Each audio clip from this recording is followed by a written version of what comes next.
change to have approximately 5 to 6 minutes on the record with Mr. Jarzynski. Yeah, with and Ernst since I'm Young. asking without objection, I want to clear up something. He said he had no request to be here. Okay, then we can, you'd like to have that on the Yeah. record.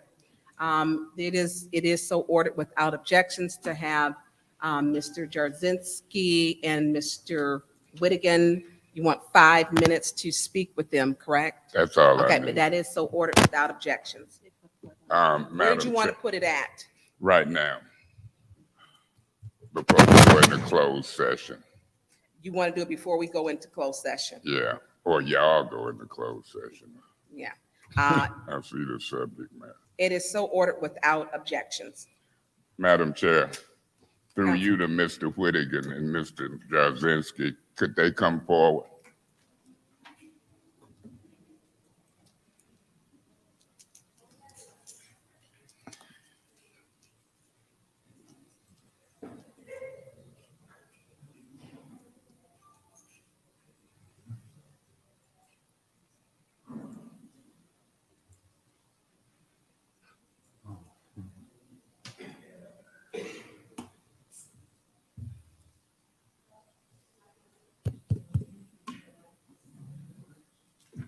Ms. Burns, Chairman Yes. Burns, I have no problem with Mr.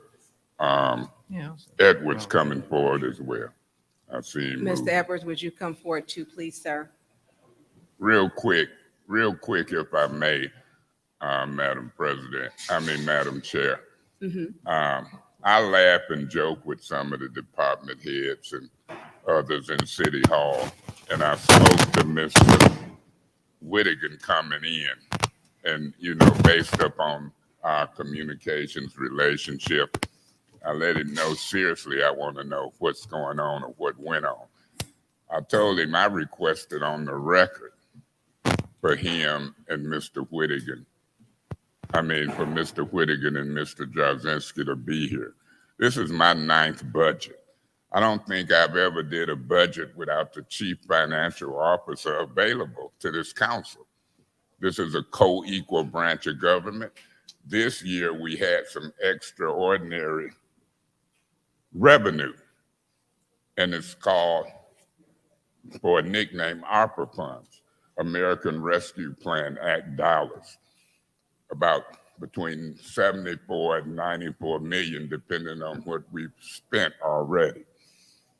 I thought it was imperative that they be here. You never know what questions come up. Do you recall me requesting Mr. Whittigan and Mr. Jarzynski to be here?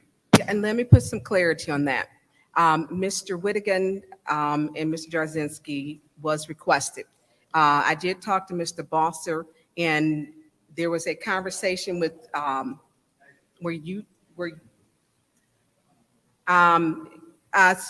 could we in the back, audience members, if you could please keep it down. It's a tough time hearing. Mr. Brown is back there. Officer Metcalf. Thank you. With some clarity to that evening, we did have attorney, and I don't want to say it's William Bosser. Did I say that correct? I think so. Okay, Attorney Bosser. And he did, there was a request where you did ask to have the compliance firm and Mr. Whittigan here. And it was on the record. Mr. Bosser did take note of it. And Mr. Whittigan, I did not get that email out to you. I did believe that email was sent to you. But Mr. Bosser did have that. And he did state, I did speak with him that evening. And in his notes, he did state that when Mr. Mays' request, which was to have you here and the compliance firm, and that was on the record.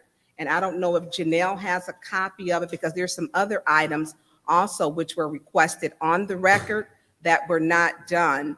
And I did send correspondence back to you today for one, I believe. That one was in regards to something else, but it was on the record with Mr. Bosser, and him and I did have conversations. So that was on the record. Janelle, did you have a copy of that, or would it be on the audio record? You'd have to go back through it. So can we would you like? Let me do it this way. ahead. Mr. Whittigan, did you get a request to be here for the final adoption of the budget and any amendments? No, not that I recall. And you, Mr. Jazinski? And Mr. Edwards, you knew nothing of that request? No, Councilman. Okay, so I'm gonna let the record reflect that none of the three knew about the request. I've had some issues with the legal department, and they're major issues. The budget is one of our major responsibilities. On your own, Mr. Whittigan, did you not think it was important to be here for a financial budget matter? And when you read the charter, you are the financial guy for the city, and we are a co-equal branch of government. Wouldn't you think on your own it was necessary to be here? The budget was submitted on March 1st. It was due for passage per the charter on Monday, which you all did, and we appreciate. So that's 91 days you've had the budget, 15 budget hearings, plenty of time for requests. I've answered many requests on the budget from council members such as Councilman Priestley, Councilman Burns, Councilwoman Herkenroder. There were plenty of times to request follow-up questions. Asking at the 11th hour isn't going to help much. Let me say this, and I only asked for 5 minutes. Mr. Whittigan, it's unacceptable as far as I'm concerned. I've done 8, 9 budgets. You can hardly not do a budget as a co-equal branch of government without the chief financial officer and or his or her staff, and it's unacceptable.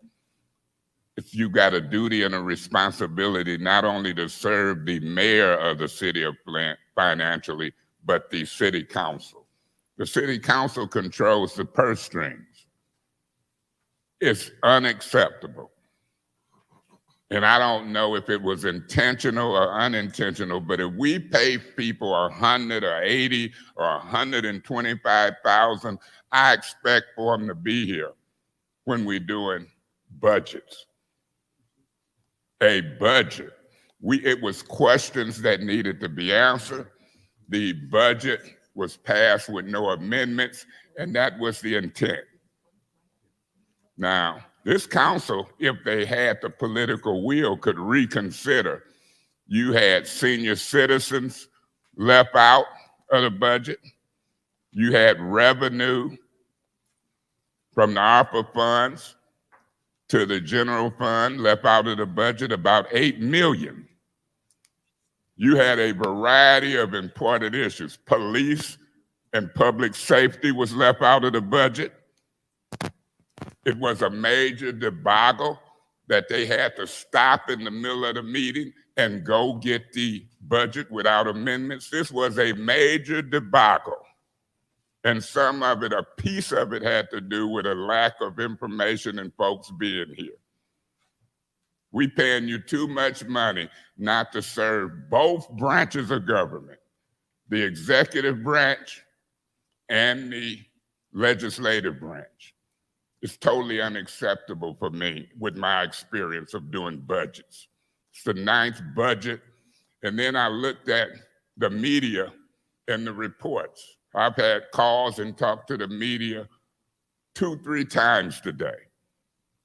So, Madam Chair, I appreciate the opportunity to communicate on the record. I believe that this administration, Mr. Edwards, is cavalier. I believe that this administration, Mr. Edwards, is intentional. I believe that there's some politics going on with Mr. Neely and the finance and the legal department as we approach an election year, and it's unacceptable. What say you? Yeah, Madam Chair, You have the floor. Mr. to Edwards. Councilman Mays, with all due respect, I believe we took made every effort to comply, work with this council. It has been, especially during this budget period, it was pointed out to me through this period that this council and councils previously had never had this many budgetary meetings to have discussions. We made everyone, when we were asked, when we were requested for callback, we made it. From the administration to every department, you had not a single difficulty with us being here. This one meeting, yes, it was decided. I was a chief respondent to that. It was decided that we had provided more than our share of ample Point of understanding. information. Councilman Who Hayes. decided that? You or you and some more folk? I am the city administrator. I take full responsibility for what the staff engages in at any time. So if you need a particular individual whose directive it rests on, I am that individual, and I'll still stand by that decision making. Let me end up by saying this. Mr. Edwards, you can fool the public, but I don't think I'm buying it. You answer to the mayor. The department heads answer to you. You've just said here that you was the one that would take responsibility for Mr. Whittaker and anybody else not being here on the final product day of that budget to answer any questions. Unlike any year I've experienced, and this is my 9th year here, I think it's appalling. I would be embarrassed to sit in front of the public and on all of this way that we communicate to the total public around the city of Flint, public safety being an issue, money funded, millions of dollars to fund public safety and police, folks getting shot in mass shootings downtown, just like around the country, and you feel proud to sit here and say, I'll take responsibility, and I know 100% you take your orders from the mayor. It was a debacle. It was very important. It was embarrassing. And to me, I don't see how you can sit with a straight face and say, I take responsibility for not having a chief financial officer here when we got a charter, the law of the local land, that dictates that that financial officer be involved in every aspect of the financial goings on in this city. Madam Chair, thank you. I have no further communications or comment. And if you want to give him the privilege to sit up here and brag, if he say something wrong, I'll be back. My questions has been answered on the record as to what went on Thank you, Councilman Mays. for that budget Thank process. you. Mr. Whittaker, I do have a question. And Mr. Edwards, did you receive my request prior to the budget for the ARPA budget that was presented to Councilwoman Priestley and Councilwoman Lewis? Did you receive that email?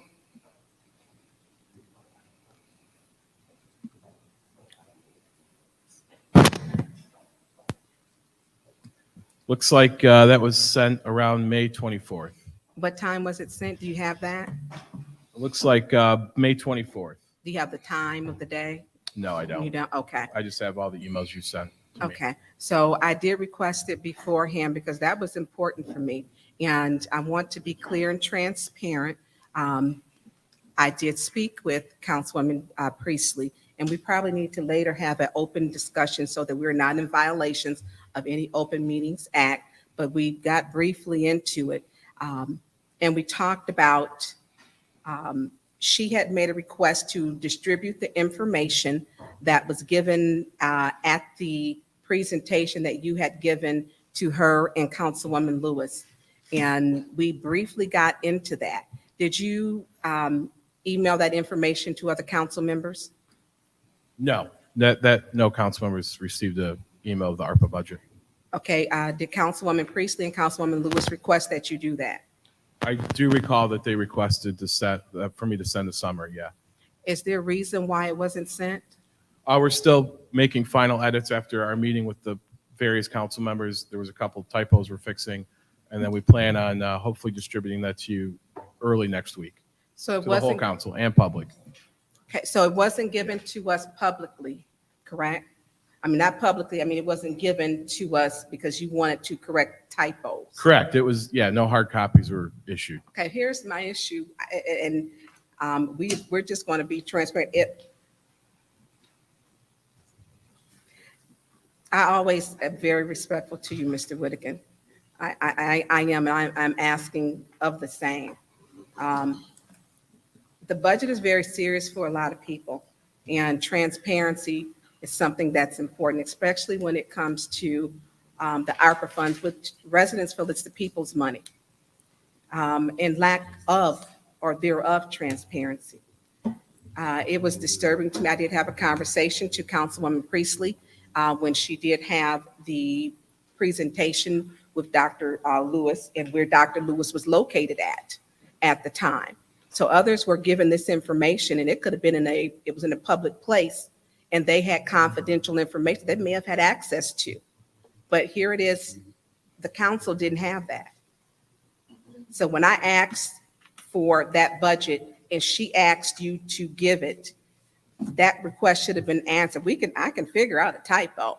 I mean, we get typos all the time, and documents have been sent back 4 or 5 times to certain departments. But you, I feel, made a conscious decision just not to give it to us. And that for me, because it's not political. I didn't have enough information to vote yes on that budget. We simply didn't have it. And we're circumventing certain people, and we shouldn't do that. We are supposed to move as a body of 9, not of 1. And this is happening.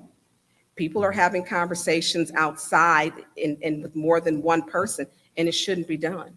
We shouldn't be texting we're breaking the Open Meetings Act, and they're doing this and people are texting, and it's happening. We got some work to do here. And we should not have the finance department with what we're facing to be an extra component and being divisive. Mr. Edwards, I've known you for years. To make the conscious decision to not have someone here, and you followed the city business. There were questions that needed to be answered that night. Some were simple questions that could have been easily punched into your computer and looked up. But to not afford council members that, that's disappointing.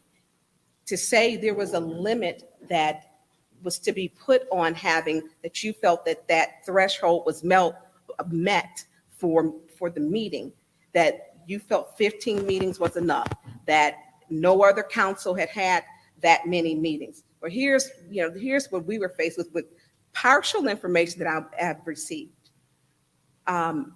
We went into finance, we went into emergency management because we were $12 million in debt. The state of Michigan quoted the reason why they took over the city of Flint was because the mayor and the city council lacked the political will to lead. That means we have to work together. So if something happens in Flint, in emergency management, they're looking at the administration and they're looking at the council because they're co-equal branches. And we have to take whatever emotions or feelings and do the business. I have never been to a budget meeting or hearing or seen where there was no one from the administration, not a single person. I've never seen that. If it took 3 weeks to figure it out, and each person's amendment. We've never had ARPA funds before that was given to us. So if we're talking about how we're figuring out to fix our finances, we were facing over $400 million in legacy costs and pension, and we're asking for a $250 million infusion. We're facing almost $15 million deficit. The administration should have been here.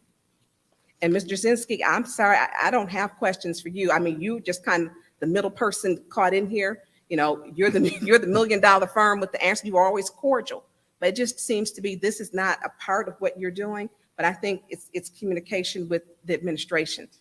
The request for the ARPA funds, the budget should have been given, and I would like to have it even with the typos. I think I had to send to the legal department today.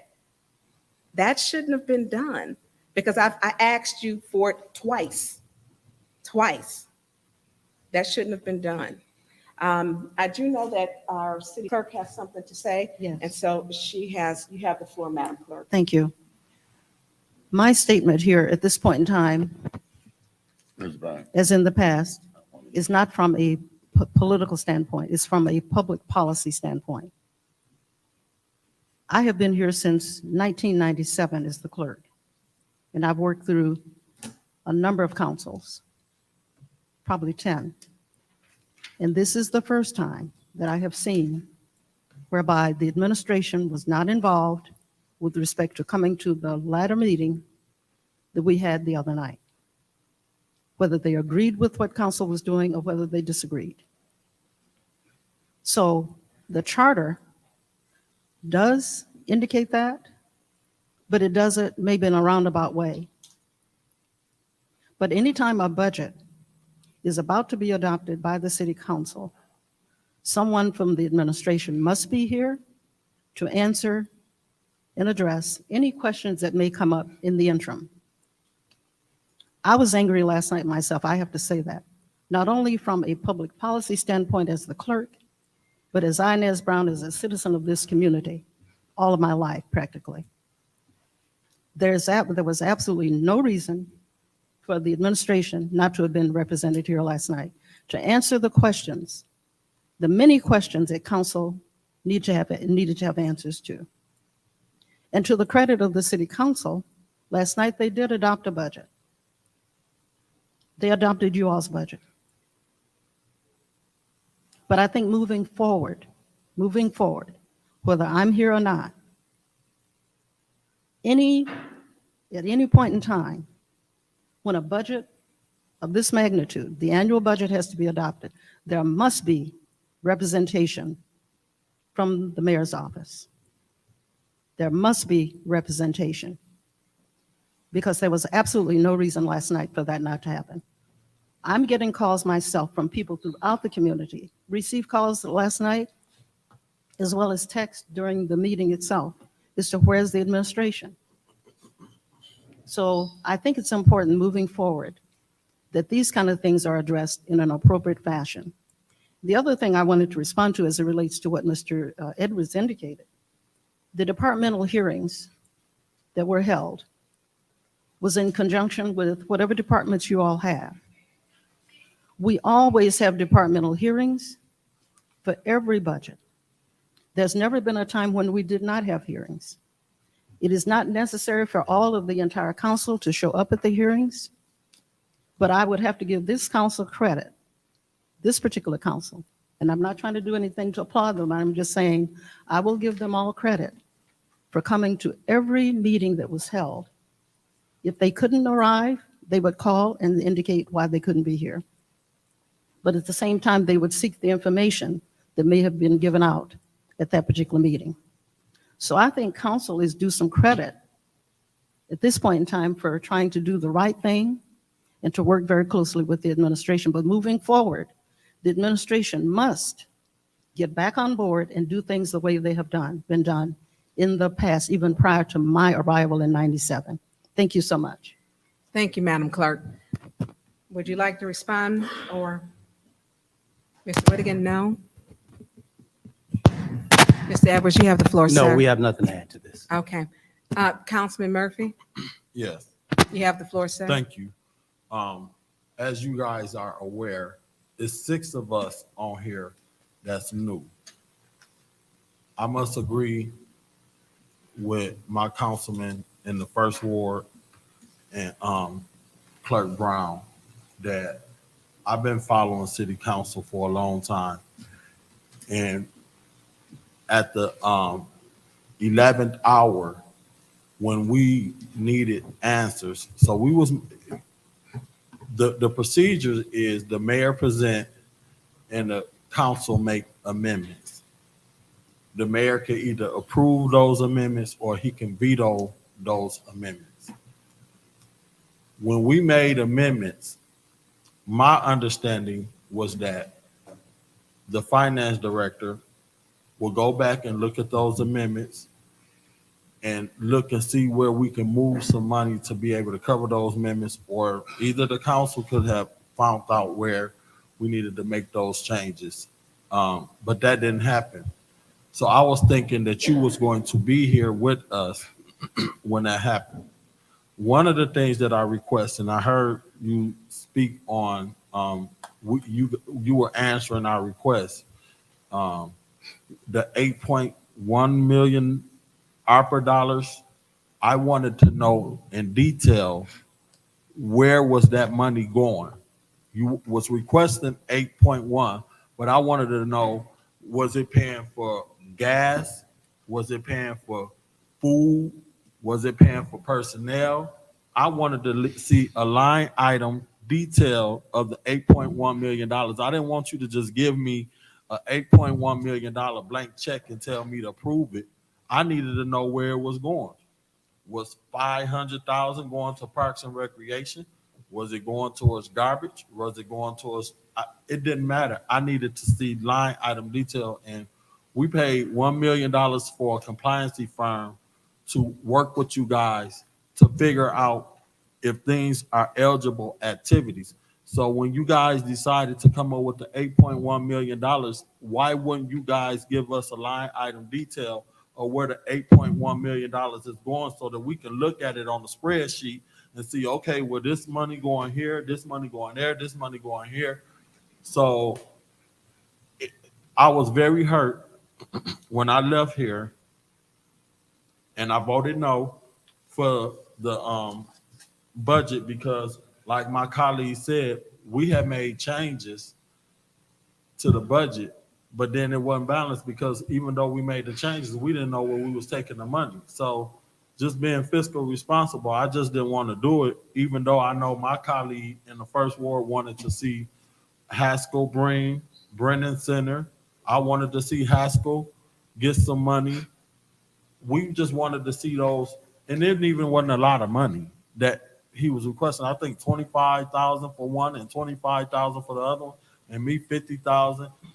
I remember going to the traffic engineering, wanting the engineer to come back because they was going to bring it out. So if the street lights were out, we would have somebody to be able to go and fix the street light, whether a pole was down, whatever. So those were some budget items that we was trying to add back in the budget that we wasn't able to add, that you guys either missed or just decided not to put into those departments. So the budget wasn't really only for us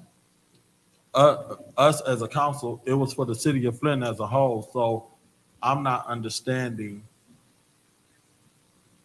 at the 11th hour with a new council why you guys didn't consider having some kind of compassion for us, especially the new sixth council that's on here, to make sure, since this is our first budget, that you guys be here to consult us to make sure we doing things right.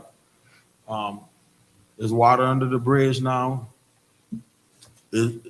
Basically, all the hard work that we did as far as having the budget meetings, to me, almost was in vain because the changes that we wanted to see in the budget did not happen. So basically, whatever the mayor's budget was that he presented to us, that's just went. And me being on council and coming here to take care of the business of the city is very important to me. And if you guys hear me, y'all always hear me speak on, I just want to get the business of the city done. Had I known that we weren't gonna have someone here to help us through the budget process when it came down to the amendments, I ain't gonna say I would have stayed home, but I'm just disappointed. But that's it. Madam Chair. Thank you, Councilman Murphy. Councilman Mays? Yeah, real quick. I didn't know Ms. Brown would respond. I really respect what Mr. Murphy said because he highlighted 6 new council members. Ms. Brown highlighted her years here longer than me. I'm in my 9th. She's in her 27th year. The 6 new council members might not know it, but I know it and she know it. This was appalling. I watched the hearings down there in Washington today with all of the mass shootings. I heard the passion in the speaker's voice. Now I'm looking at y'all sit before us, the local legislative body, as appointees. Through you, Madam Chair, to Mr. Jasinski. Mr. Jasinski, when did we as a council and a city agree to bring you on for $1 million contract? They wanted 4.9 million. What month was that do you recall when you came on board? I think the contract was approved in January. January of last year. That contract, No, January of January of this 2022. year, that contract will expire December, January of this upcoming year, I think December 31st. December 31st, a one-year contract. And we did that to see how it was going to go. They wanted 4 years for 4.9 million. My wisdom told me give 1 year for 1 million and let's look at the service we would get. I know politics. Mr. Edwards say he made the decision. That's what his job is to say. Mr. Neely made those decisions as well. And Mr. Neely is pulling the strings of this council and pulling the strings of Mr. Whittigan and pulling the strings of Mr. Edwards. I hope he's not pulling your strings, because with my vote, that company is in jeopardy of getting another 3.9 million to walk us through this. I'll switch in the middle of the stream, because what has happened here is detrimental to the residents of the city of Flint. Public safety and the killings and the mass shootings that's been going on here in Flint, they ain't been reported. I seen Saginaw reported, but we had 1,000 people scattering in the streets downtown for Memorial Day. We short of police, we don't have cameras, all of that budget stuff was here. And I see people cavalierly talking to this legislative body who controls the purse strings and talking and playing. I use the word playing in the budget hearing Monday. When I say playing, I'm talking about playing the naivety, playing the courteousness of these 6 new council members. I don't appreciate it. I can't speak for Ms. Brown. She don't appreciate it. I'm not new. I've been around a while. Even before I was on this council, I attended council meetings since I was 20-something years old, coming back from Michigan State with a political science pre-law degree. Very serious. Very serious. Millions of dollars, public safety, blight. Mr. Brown, Arnold Brown is sitting back there. Mr. Brown, Madam Chair, can he approach? Yes, Mr. He asked Mr. for Brown. trucks, CDL operators. He's way to the back. Yeah, he's coming. And he's part of your administration. He asked for $2 million worth of equipment and personnel, and Lord knows we need stuff cleaned up. Blight, public safety. And here we sit today, I'm gonna say cloaking Mr. Edwards for a mayor and an administration who sits in the public eye in all these serious matters and say, hey, look, we made a decision not to assist y'all, not to be here. We figure our money and our salaries had made enough. One quick question, Mr. Brown. Mr. Brown, didn't you come before this council in hearings and ask for equipment and personnel in order to clean up Blight? And wasn't you appointed as a person over Blight for the city of Flint? Yes or no? Hold on, because you're asking him something on the record. Mr. Brown, I know you're next to Mr. Drzezinski in between Mr. Whittigan. Can you lean in, or can someone up and pass him? I don't know how you want to do it. Thank you. So Mr. Brown, state your name and title for the city of Flint. My name is Arnold Brown, City Services Manager for the City of Flint. And you are in charge of the folks in the area that somewhat in charge to clean up this city as far as people dumping all kind of blight and things of that nature? Yes, sir. And you sat before us in hearings for the budget and you requested personnel. Yes, sir. You say, yes, sir? Yes, sir. You requested equipment Yes, sir. and you gave detailed figures of what everything costs, correct? Yes, sir. Now, I don't want to put you on the spot, but you're doing a good job. I know you when you worked from the city for the city before. I'm gonna say this, Mr. Edwards. because I don't want people to think I'm just an angry black man. But I'm black and I'm angry.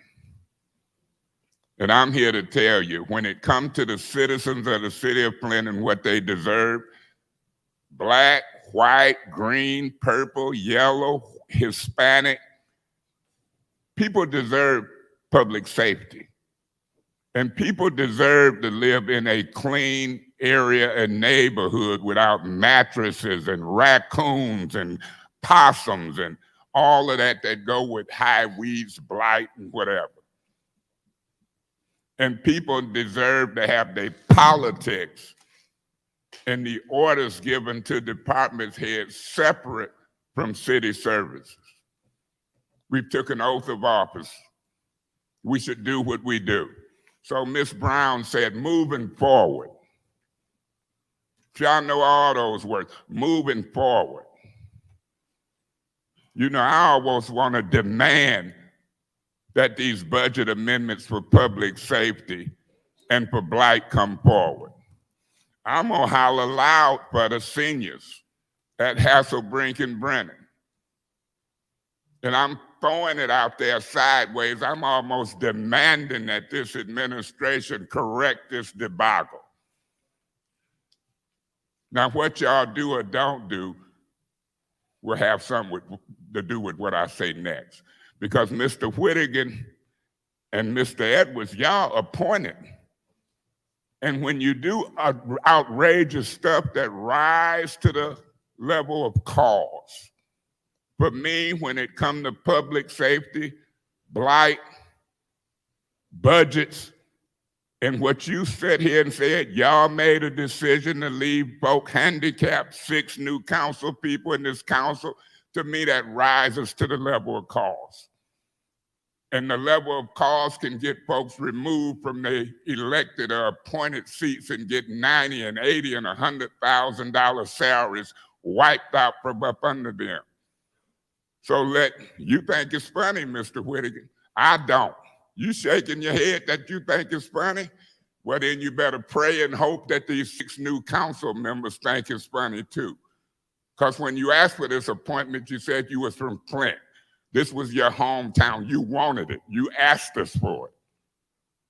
So when I talk about the level of cause and the service as it relates to these citizens, I don't think it's funny. And if they had you on camera when you're nodding your head laughing and think it's funny, that rises and strengthens my belief that it rises to the level of cause. Demeanor is admissible in a court of law. Remorse and all that, you laughing. Madam Chair, I better stop because I said I'm angry. I'm serious about serving this public, particularly in the area of public service and blight, and I can't stomach somebody laughing as I talk with passion on these various issues. Thank you so much, Madam Chair. May I be Councilman Mays. excused? I know Mr. Jarzynski wanted to speak. You can't be excused. Mr. Brown, because I wanted this little time, then it will only be a quick question. Mr. Brown, the items that were presented, because we didn't get to talk with you, we did go over during the budget hearings, the equipment request. Did you turn those items in with the monetary amounts to Mr. Whittigan and Mr. Edwards for the ARPA budget? No, I didn't. Okay, were you told that those items would be presented to the ARPA budget? Yes. Okay, Mr. Edwards, are those items in the ARPA budget? Because I haven't received it. Or can Mr. Whittigan answer that? Thank you, Mr. Brown. That was my only question. Oh, I'm done with you, Mr. Yeah, I'm good. Yeah, I'm good. Yes. So either Mr. Edwards and Mr. Whittigan, if you could answer that real quick for me, please. Yes, they are in the proposed ARPA budget. Okay, and I just want to provide some clarity and transparency. The ARPA budget, and from what I was told, because we should be doing things in transparency according to the Open Meetings Act, for which I have gotten an opinion from the Michigan Municipal League with how we are communicating voting, and that would be according to our social media texting back and forth during meetings, which could be admissible whether it's your private or your city phone. I want to be clear that I was told that the budget was those items were going to be presented in the ARPA budget that the mayor is presenting. And so those items with his ARPA budget, we haven't seen them. So that would be, we would see police in the ARPA budget. There are a number of like cameras. Mr. Mays wanted cameras. That's in the ARPA budget. Do you know how much for cameras? I'd have to look it up. Okay, and see, if we had you here prior, during the budget, the day, well, Monday, we could have had this. This should have been done then. So what is that we have for police? I would have to get I don't have the budget in front of me. Do you see do you think it's a fairness to me that I have not received this? I'm asking you here. We have had meetings with the ad hoc committee. That's not my question. Okay, And you did a oh well to Mr. Mason. It's disrespectful. okay. I sent you emails before. I sent you the email which you stated on the 24th. It was my first request when I asked you for the ARPA budget. And you still have not sent it to me. So if I have to ask these questions now, why would you answer to Councilwoman Priestley and not answer to me? If I have a question, if she knows and I don't know, why would you do that? As I already stated, it's an incomplete document, and Councilwoman Priestley is the chair of the ad hoc committee for ARPA. Okay, but I am the finance chair, and I did ask you for that. You gave a presentation, and I was very specific in the email. If you could please give me a copy of the presentation that was given to Councilwoman Priestley and Councilwoman Lewis, and I did ask you for that. But see, here's my thing. When we talk about the budget, the general fund, ARPA, and the charter requirements, I would like to have had that information for my decision, so that we can look at those things. We do have 6 new council people. And I have followed the budget hearings for years. I have never seen where the administration was not here. I've never seen that. Mr. Jasinski, sir, thank you for waiting. You have the floor. Yeah, I just wanted to clarify. I wasn't notified and had no idea there was a meeting on Monday. And we hadn't really been, from our perspective, the scope of our work doesn't include your budget. And we had given, I just want to be clear that I don't know if there's another way to. No, and I'm gonna tell you, I think that with us not even going, I don't have the ARPA budget. But you have the ARPA budget. Well, but it's the city's. It's the ARPA city's. budget. That's correct. So maybe I need to include you in mine because I haven't received it. We're not getting transparency. This is the people's money. And there's a lot of projects and different things that residents are concerned about and they want done. And there needs to be transparency. If it's a good project and it's for the people, I'm going to support it. If it's not, I'm going to ask further questions. I was not allowed that and my colleagues to answer that. So and I get what you're saying. You're saying if ARPA wasn't included in the general fund, but we were moving ARPA dollars. Yeah. Yeah, I'm just And clarifying. you weren't I asked. wasn't even I aware. got that you it. had So a for meeting. clarity, you were not asked by the administration to be here. And as well, I mean, of course, you can ask me questions. Right, and at you've any been point in very, time. So, I try to do the formal way. If I have a question, Mr. Jasinski, I go through Mr. Edwards or Mr. Whittigan as not to skirt and to be respectful to the offices that they hold. And I make sure that I CC, only person I don't CC is Mayor Neely because I know that Mr. Edwards will make sure that's his job to make sure that Mayor Neely gets that. So is there anything else you'd like to say? just one more clarification for Councilman Murphy in terms of the 8.15 that I believe the city and council has moved. There's not really a listing of what those expenses are. Those funds effectively move into the general fund and they just cover general provision of government services. So they effectively become part of the approved budget. So they won't really receive, I mean, they'll, I guess, get applied in some way, but that's not how they'll be identified. It merely takes the deficit that you had and reduces it and allows you to pay for those services using those funds. So it's not really itemized in that way, if that makes, I just wanted to clarify for you. I mean, Point of order. What's your point of order? I'm going to the bathroom.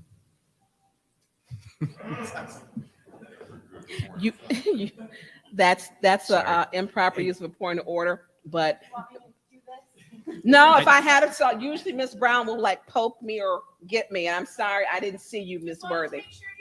No, not a problem. I just wanted Councilman to Murphy? clarify that for you. It's because it's all considered government services and you're using lost revenue to do that. So there's not really that itemization done. And we can certainly, I think at some point the city can tell you how it's being spent, but it's really to supplement your already approved budget, if that's helpful. I just wanted to clarify. You have the floor, Councilman Murphy. So how did you come up with the $8.1 million then? Is my question. Well, I think when the city presents their overall plan, they'll walk you through the thought process around the 8.15, but very quickly it was to confirm or allow the city to maintain their reserves at the policy level. So it's not really defined in terms of what are we spending it on. It's to make sure that your reserves stay at a policy level for 2023. So it's a number that's really a variance as opposed to a specific identification of expenses. Madam Point of Chair. information, Sure. Madam You can Chair. actually use the point of information. I know. And then, so Councilman Mays, what's Point your of information through you to the speaker. Mr. Jarzynski, that 8.1 million that Mr. Murphy is referring to in lost revenue, it could go as high as 30-something million when we get done, and it would plug up the whole of the projected $15 million deficit. Would that be a fair It statement? could be used in that way, yes. Okay, thank you. It would be eligible for that type of use. Thank you, Mr. Jarzynski. Councilwoman Herkenroder. My understanding of this request was that it was going to be a 5-minute add-on. We've gone over approximately 30 minutes on this. I would like to also request an agenda change that we have public speaking and council response before the executive session on the I'm agenda. sorry, can you say that last part for public speaking forward? Public speaking and council response, I'd like to request that before the executive session. Okay. I agree. I will order public speaking before executive session, and that is ordered without objections. And I believe those. Point of information. What's your point of information? She's saying go public speaking and council response first, change the agenda to do that first, and then go into executive session. Is that what she's saying? That's what she I said. wouldn't be opposed to that. Thank you. So that is so ordered without objections. That is the end of the questions. Thank you, Mr. Jarzynski, Mr. Whittigan, and Mr. Edwards. Thank you.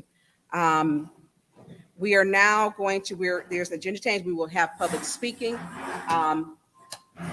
And Janelle, do we need to move the podium back up, or is because that's kind of awkward for,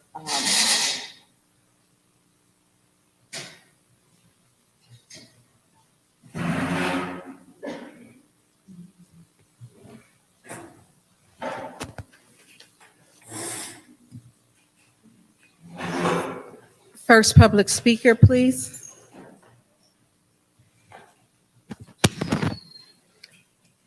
Good evening, council members. Can you hear me okay? Let me make, Paul, are we good in the back? Great, thank you.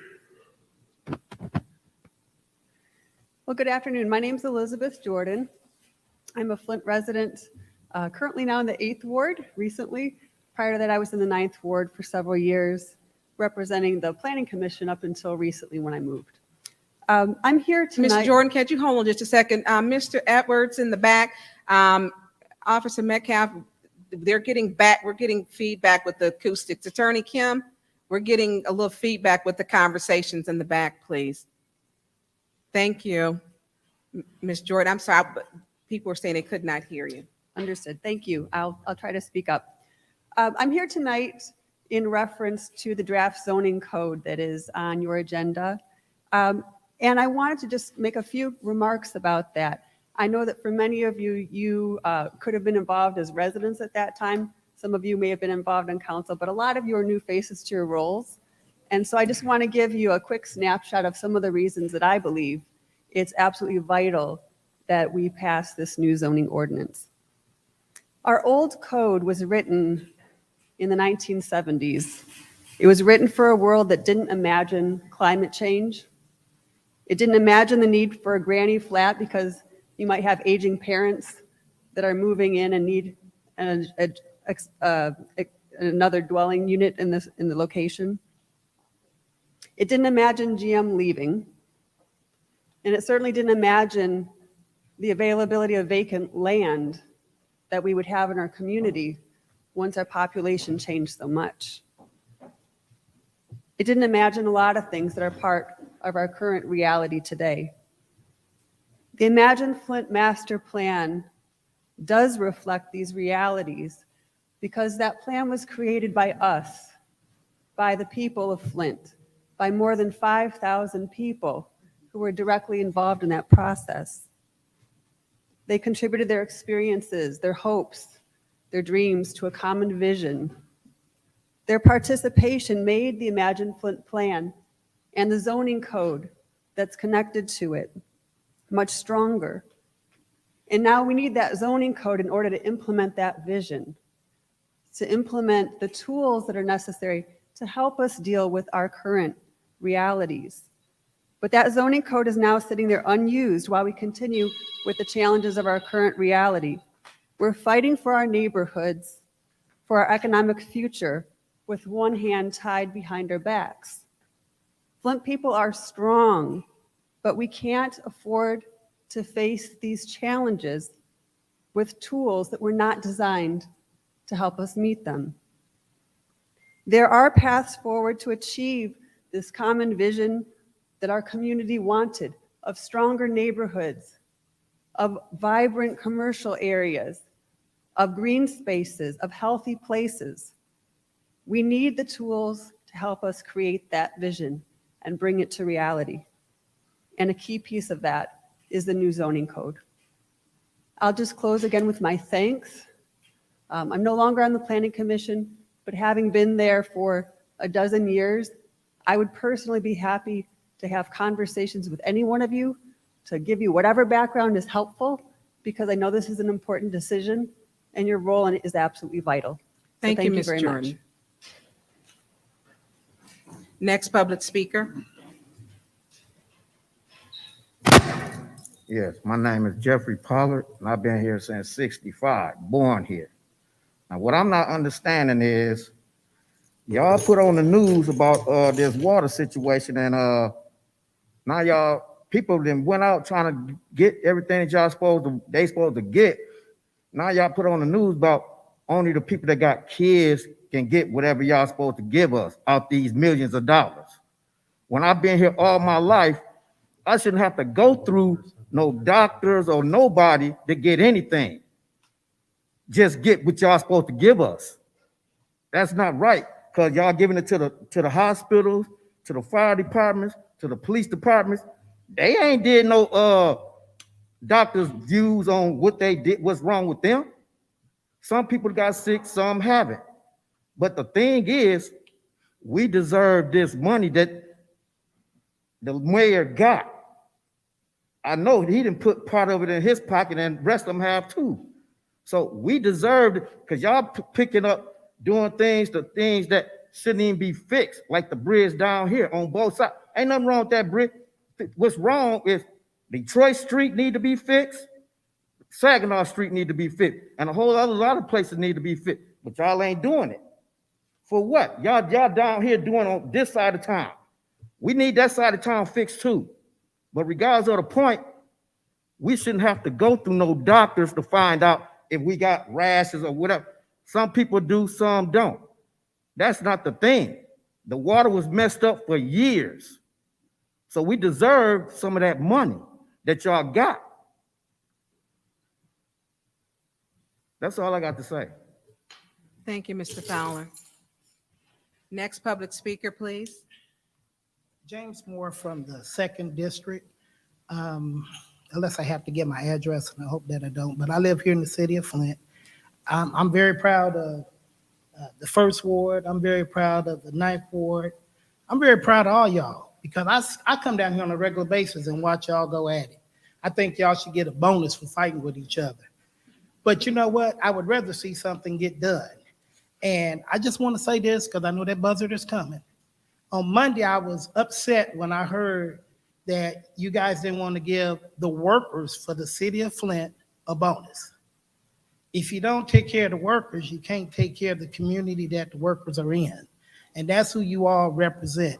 if the city of Saginaw can get on the news and say with the ARPA funds that they're going to do something to go forward to give their employees a bonus, I think Flint needs to be looking hard at that.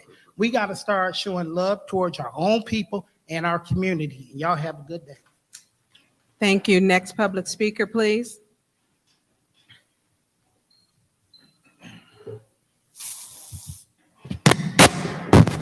Yes, excuse me, Arthur Woodson. Monday, I couldn't believe that Ms. Priestley, you voted on a $64 million budget. Then, I mean, you know, conservative like you are, I couldn't believe it. I mean, I knew you wouldn't vote for that. I mean, seriously, that type of spending, I would have voted for last year's budget, made him veto it, and forced them back up here. Mr. Whitaker, I hope you can hear from back up here. That is real disrespectful, what you're doing. Councilwoman Burns, I've been asking you for over 2 months now, and you've been sending emails. What's the total of the wind funds? Councilman Murphy, you even asked them about the wind funds. Why haven't they given you an answer on the wind funds? Mr. Brown sat up here and told you that they had Lane do road restoration. Where did that money come from? They didn't have a contract. Goyette did houses that the city paid and the state will not pay them and reimburse. Where did that money come from? Y'all gave road $2.9 million back in April. They made it sound like it was a rush. Why isn't any service lines and road restoration being done? They got until September the 30th. Call Mike Brown up here right now and ask him those questions. Because what they're gonna do, and I know my time is almost up, they're gonna wait until like the end of June, the middle of July, and say, hey, y'all gotta rush this through here. And they're gonna use ARPA funds without y'all even knowing the total of how much wind funds is available. Y'all could be asking these questions right now. It's not just about ARPA funds, it's about community block grants, it's about ARPA funds, it's about wind funds, it's about HUD funds, MISTA funds, ESG funds. It's a lot of money running around here, funds. Thank you. Thank you, Mr. Woodson. Next public speaker, please. Good evening. My name is Bob Wesley. I'm the chairman of the Planning Commission. I'm here basically, Ms. Jordan was up before me and she gave you a brief history of getting the zoning passed. All I want to say this evening, I would like to open the lines of communication between this council and the Planning Commission. So if any of you want to talk with me or get with me, get with the planning, and they can give you my cell number, my home number, and I'm willing to talk because this is something we need to get done. The zoning ordinance is like anything else. It is a living document. It is not something made in stone, and we can change, modify, whichever you want to do. Just get that information to us, and we will go through the procedure of trying to get that done, and we will get that done and get it back to you. But this is something that we need in moving forward. So to the council, I am available. Like I said, you can get to planning. They can give you all my numbers of contact.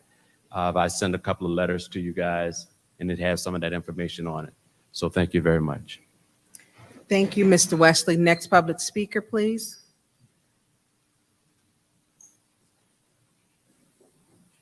Hello, Council. I'm Mr. R.L. Mitchell. I reside at 3512 Milton Street until the inspectors found black mold in my house. They had to give me another house. And I said that to say this. My father lived in the 9th Ward, and he's my payee, and he died last year, and I had to bury him. Then now they went to read my will over to the courthouse across the street, but they done it 3 times. When they finna call the will, they call my name, but since I got a payee, the judge turned pale faced and ran out of the room every time they mentioned my name. And my 6 sisters also questioning the white, and that's because of that change. And now she's saying she wanted to take the keys and put my daddy's house on the market. And Earl Robertson University gave my mama that house and now and every time, I don't know already, my sisters done got a lot, and they just like Mr. Whitaker, every time the lawyers wrote me a letter saying, how you gonna pay this stuff, Mr. Mitchell? But when I asked them it in full face, they act like they turn pale face too and act like where this man coming from. And all that junk like Mr. Whitaker, this dude with the money, all these pale face looking peoples in like Buckingham Alley and over the Atwood Stadium. And you gonna fool around, and these people don't know who they fooling, like General Custis. And Madam Chair, you up there looking curious. I can, to you, to city attorney, what should I do about this situation, sir? I never saw your face on the council before. Could you answer that? My time is up. Thank you, Mr. Mitchell. Next public speaker, please. Good evening. My name is Norma Sain. I am the director of Court Street Village Nonprofit, and we represent 2 of the downtown neighborhoods east. That would be Central Park and Fairfield Village. I didn't know that this was the time that was appropriate to talk about zoning, but if it is, I have a letter written by the president of the Central Park Neighborhood Association. And on behalf of the neighborhood, we would like to express our support for the adoption of the proposed zoning ordinance. For too long, we've been held back by a zoning code designed for a completely different era. Our current code was adopted in the 1950s and last updated in 1974. In 2013, thousands of residents decided to shape a future for Flint that would reflect our current reality and work to develop the Imagine Flint plan. This vision was designed around how to build an equitable, sustainable community that serves the needs of Flint residents today, not the needs of the factories 50 years ago. Without the adoption of this new ordinance, Flint's development is hampered by restrictive rules and zoning that is rooted in an era of Flint planning deeply influenced by racist land use decisions. We should not be bound by development rules that ignore our advancement of values, priorities, and knowledge gained over the past 50 years. This code isn't perfect, but it is a solid and more equitable starting point. We urge you to move our city into the 21st century and pass the updated zoning ordinance. Thank you, Central Park Neighborhood Association. In addition, because I don't get here very often, I have been pitching something for the last 15 years that I've worked at Court Street Village Nonprofit having to do with revenue. I'm very passionate about what I do for the neighborhoods that I support, but I don't live in the city, and I pay 0.5% in income tax. It was time 15 years ago, and it's time today to raise that. It would affect me, so I think I'm a great advocate and a great spokesperson to say, raise me another 0.5% and get the income tax to 1% to non-residents. The other thing running a nonprofit is there should be a nonprofit service fee. We get police, we get snow removal, we get fire, and we only pay a very small $75 a year lighting assessment. For those 15 years ago when I brought it up that said we can't do that to nonprofits, we have a lot of nonprofits in the city of Flint that get services that they don't pay for. So please look into that. Thank you. Thank you. Next public speaker.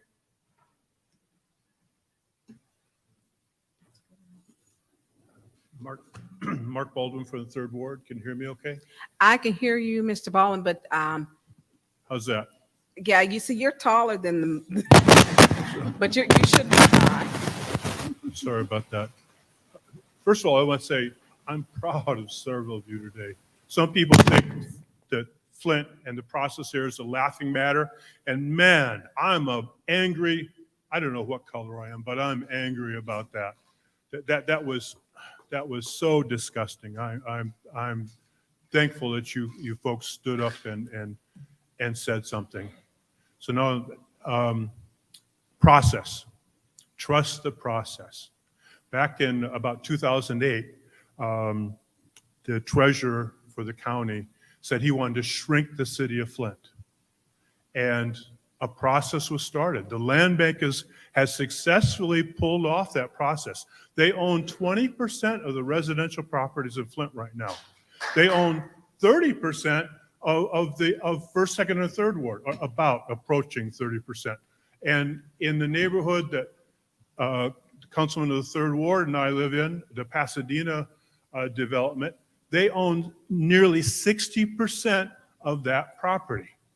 They had a process, they worked it, it's working. They're shrinking the city of Flint. The citizens of Flint back then said, no, we don't want the city to shrink. I think there was different ideas of what shrink meant. And they got up and they went to Imagine Flint, and they said, we want changes, and we had different ideas, and we were in standing room only at several meetings in every one of the wards, and several meetings downtown over and above those. And we over 5 years we came to a decision, and we got the rules of the land, the charter. We got the charter. We got the zoning taken care of, but we have not given the opportunity to pursue that. We have been shut down by some forces who evidently think it's funny that we want to take charge of our city. Thank you, Mr. Baldwin. Next public speaker, please.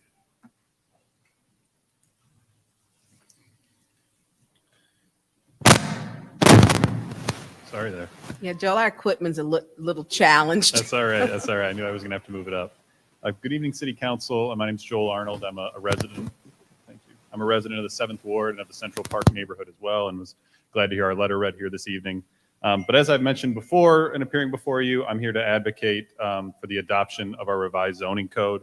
You know, like's been mentioned by some people before me, over 5,000 people were involved in this process at over 300 meetings. I don't know of any process that the city does with a regular basis that has that many people get involved. Even elections, I don't know if they have that kind of turnout. When this plan was adopted in 2013, the Planning Commission then spent another 4 years writing a zoning code, held 40 meetings, held a public hearing, made more changes, and adopted it in 2017. And as I mentioned before, then it was just never passed by council.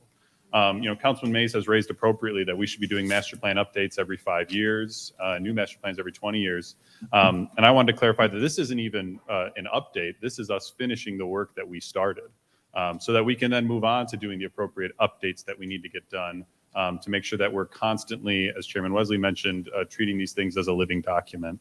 But I'm here because, this is a plan that makes it easier, not just for folks who are from out of town who want to build stuff or people to invest, but for Flint residents to invest in their neighborhoods. Right now, our zoning code is so complicated that it really favors folks who can afford lawyers or appeals or coming to boards. And the new code makes it a lot easier for average Flint residents to invest in their properties and make the improvements that they want to see.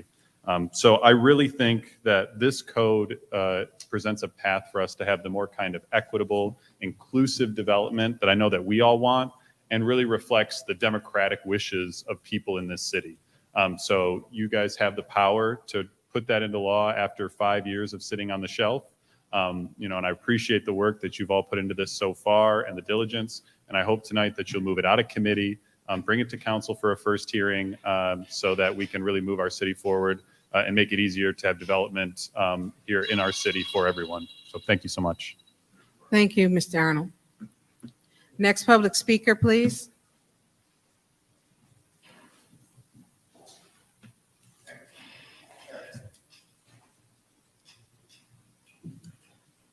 Good evening. There. My name is Greg Rowan. I've worked with a ministry predominantly for young African-American men, boys, really, for the last 15 years. So this has been in the city of Flint, and I've seen what many of them come from. Many of those young men are now fathering children with other young ladies that are children themselves. And I'm asking, how can we stop this? How can we give our young people the tools that they need to not just survive, but to thrive? I am an advocate for any and all means to be able to lift people to their potential. When I see an opportunity such as the House of Esther, where they are willing to house and clothe and counsel and give appropriate training so people can finish their education for up to 24 months, so that their lives would be on a completely different trajectory. I threw my full support behind it. I'm asking you, please look at this seriously. This is something that can change the lives of young women and their babies, so that those children will grow up to thrive themselves and to have a better opportunity to grow and to become what they were destined to become. I think that's my time. You So can I'll wrap up. respectfully, what's that? You can wrap up. I just did. Okay. Thank you, Pastor Rowan. Thank you again. Next public speaker, please.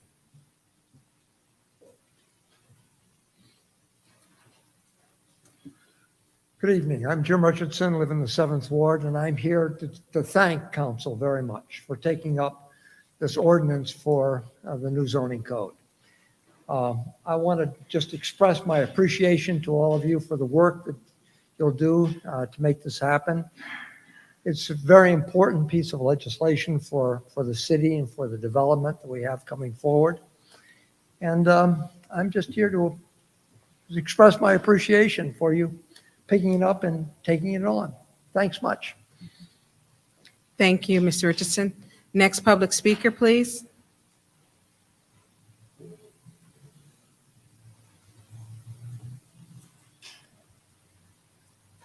Hello, my name is Kristen Stevenson. I live in the 4th Ward.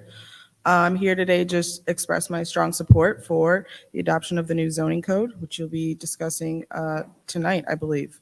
It was approved, as we've already heard, by the Flint Planning Commission in 2017.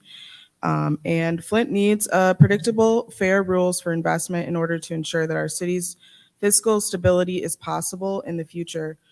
Only with fair investment with a priority to Flint residents can we ensure that our city can emerge from fiscal crisis to sustainable opportunity.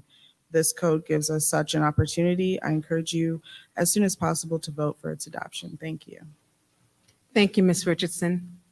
Next public speaker. My name is Mike Patterson. Oh, I had to push this button. Is it working? I can, yes. Okay. Paul would have let us know. Okay. I'm a supporter of Esther House. That's why I'm here tonight. Some things have changed since the last council meeting, where a while back you all voted to give them a 60-day extension. A resolution was sent, which I don't even know if that was an official or if it's been finished, but the time is ticking away. There was another request for a resolution to be written or revised or whatever was needed of the city attorney to do a resolution too, which that has not happened yet. So, but Esther House now has backers. They have the money to fix the place, pay the taxes, whatever's needed to get the back in operation, and commitment for 2 years of backing of operationals. So they have, so it's no more question, can they afford this, what people had asked before. So you have the power, the mayor has the power to start something to get something moving. And that's what I'm appealing for, is to have something happen sometime soon before this time runs out. Thank you. Thank you. Next public speaker.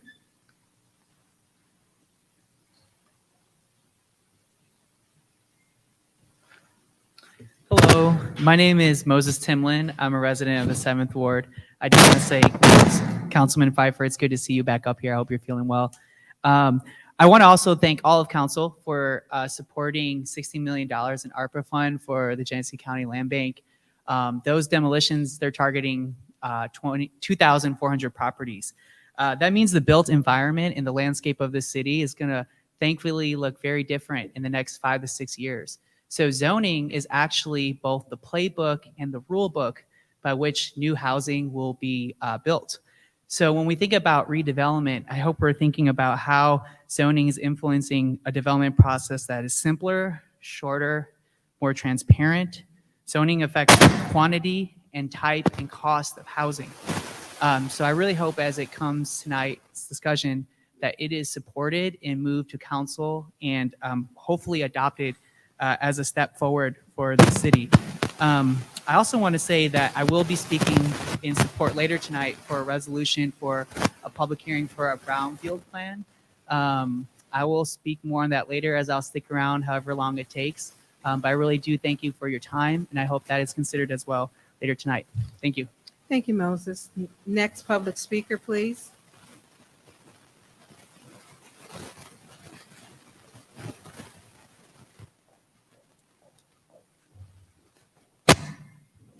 Good evening. Can you hear me okay? I can hear you clearly. Thank you. Good evening, everyone. My name is Mona Monroe Eunice. I live in Ward 9, but I work across the city as part of the Environmental Transformation Movement of Flint, which is a local environmental justice grassroots org. I want to just share an environmental justice perspective related to the zoning code in support of it. And I just really want to urge you to be the council that takes it forward. Several years ago, I attended 7 of the 9. I was able to go to 7 of the 9 ward meetings that were looking deeply at the zoning code from a word by word perspective. And I just went to listen because I wanted to hear what were the concerns of the community, what did people like, what did they want changed. And I'm really happy to say that the city actually took the feedback and adjusted the zoning code so it would be more equitable. So for example, like in green innovation areas, people who have their generational wealth tied up in their homes will be able to build around them. So like if you had a family member who had an adjacent lot and you wanted to build, the draft was modified based on community feedback so that would happen. And that made me feel really good about it.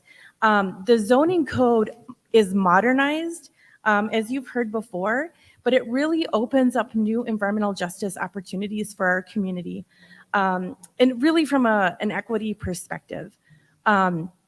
So for example, residents who are living around brownfields, and those are often really depopulated areas, would be more protected under the current zoning code, the new zoning code, excuse me, because areas that could be downzoned from a heavy industry to commercial, that is incorporated in the new zoning code. And it has this approach of creating more buffers so you wouldn't have industry right next to new residential. Let me just wrap up by saying there are technologies related to renewable energy that would allow us to have more community control over our cost of living and our energy burden. And that was just not even envisioned in the 70s. So I could talk more later, but I just want to say, please do take that forward. It will be a huge improvement for our community to have the updated zoning code. Thank you. Thank you, Mona. Next public speaker.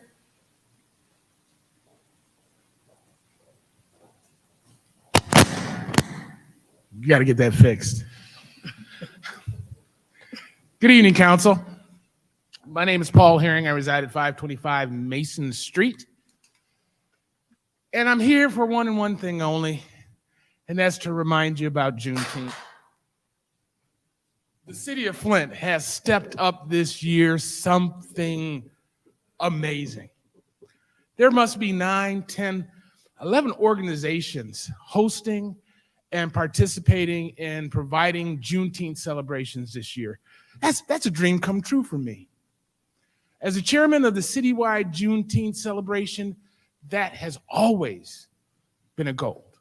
We want so many options that you have to choose.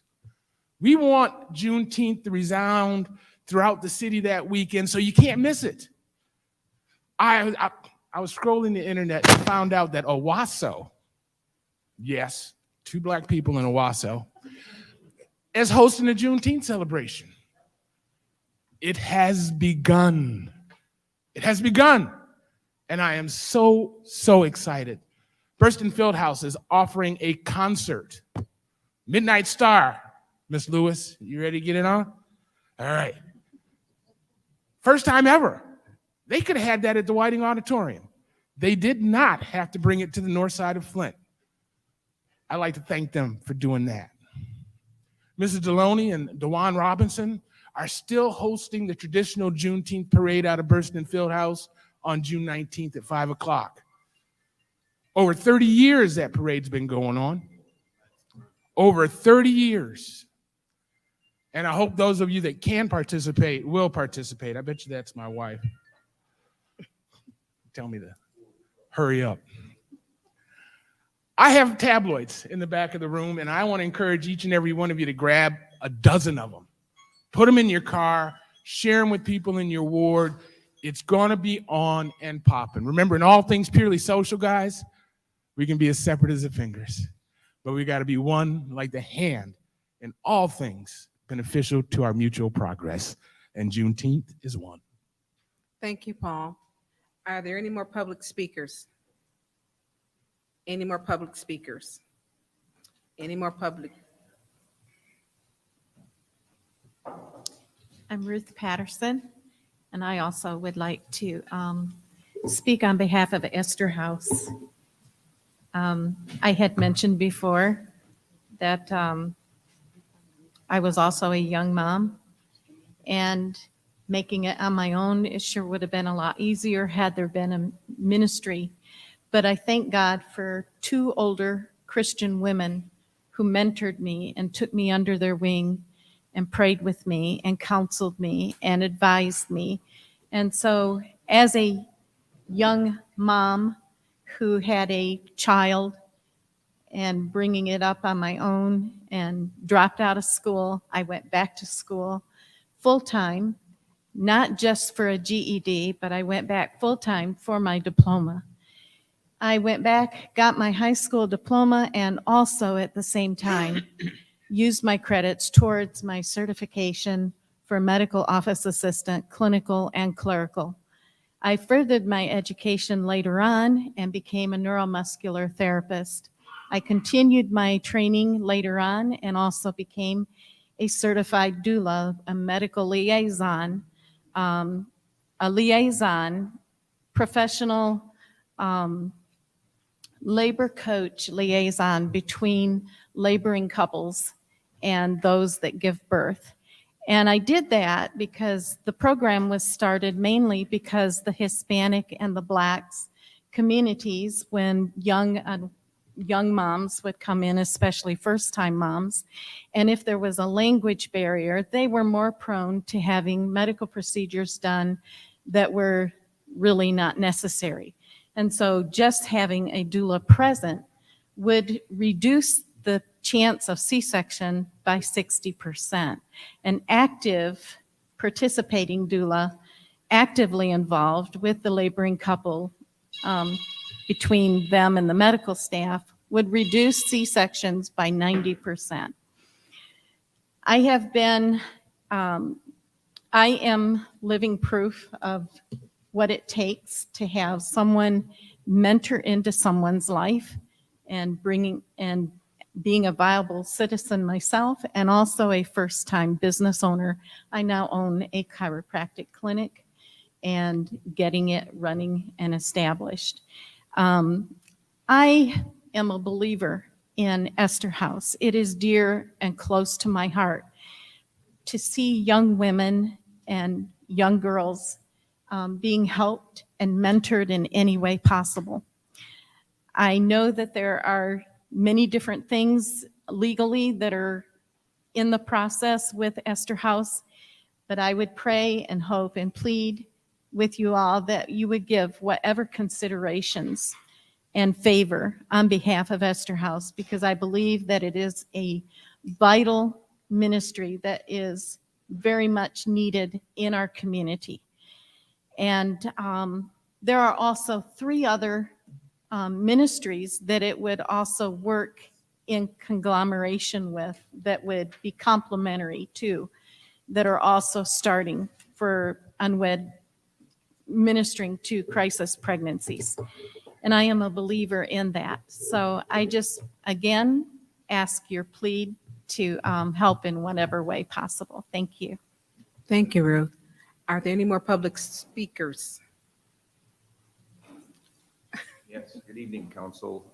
My name is Reverend Lawrence Adel Sifa, and I'm here to support the Esther House. I think that as a city council, you should have your mind set on preserving life rather than causing many more abortions, these young mothers, and that sometimes even think of abortion being used as contraception. Sir, I'm here to speak in behalf of the public and as a city. I was born here in the city of Flint.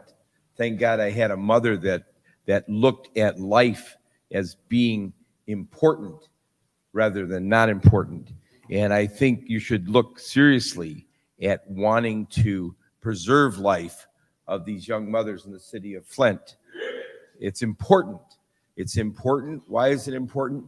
Because we've worked diligently to get the Roe versus Wade, Jane Roe versus Wade decision of our U.S. Supreme Court to change. And I think in a few months, we are going to see that repealed and coming back to the state of Michigan. But I am here to support the Esther House. I think you as a city council for the great city of Flint, Michigan, should also want to support that.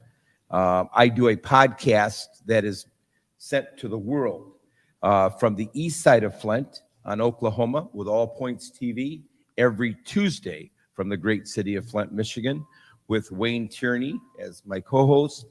And we talk about topics and we talk about the great city of Flint, Michigan. And you are a great city and you're a city council for that great city. And you should look at that.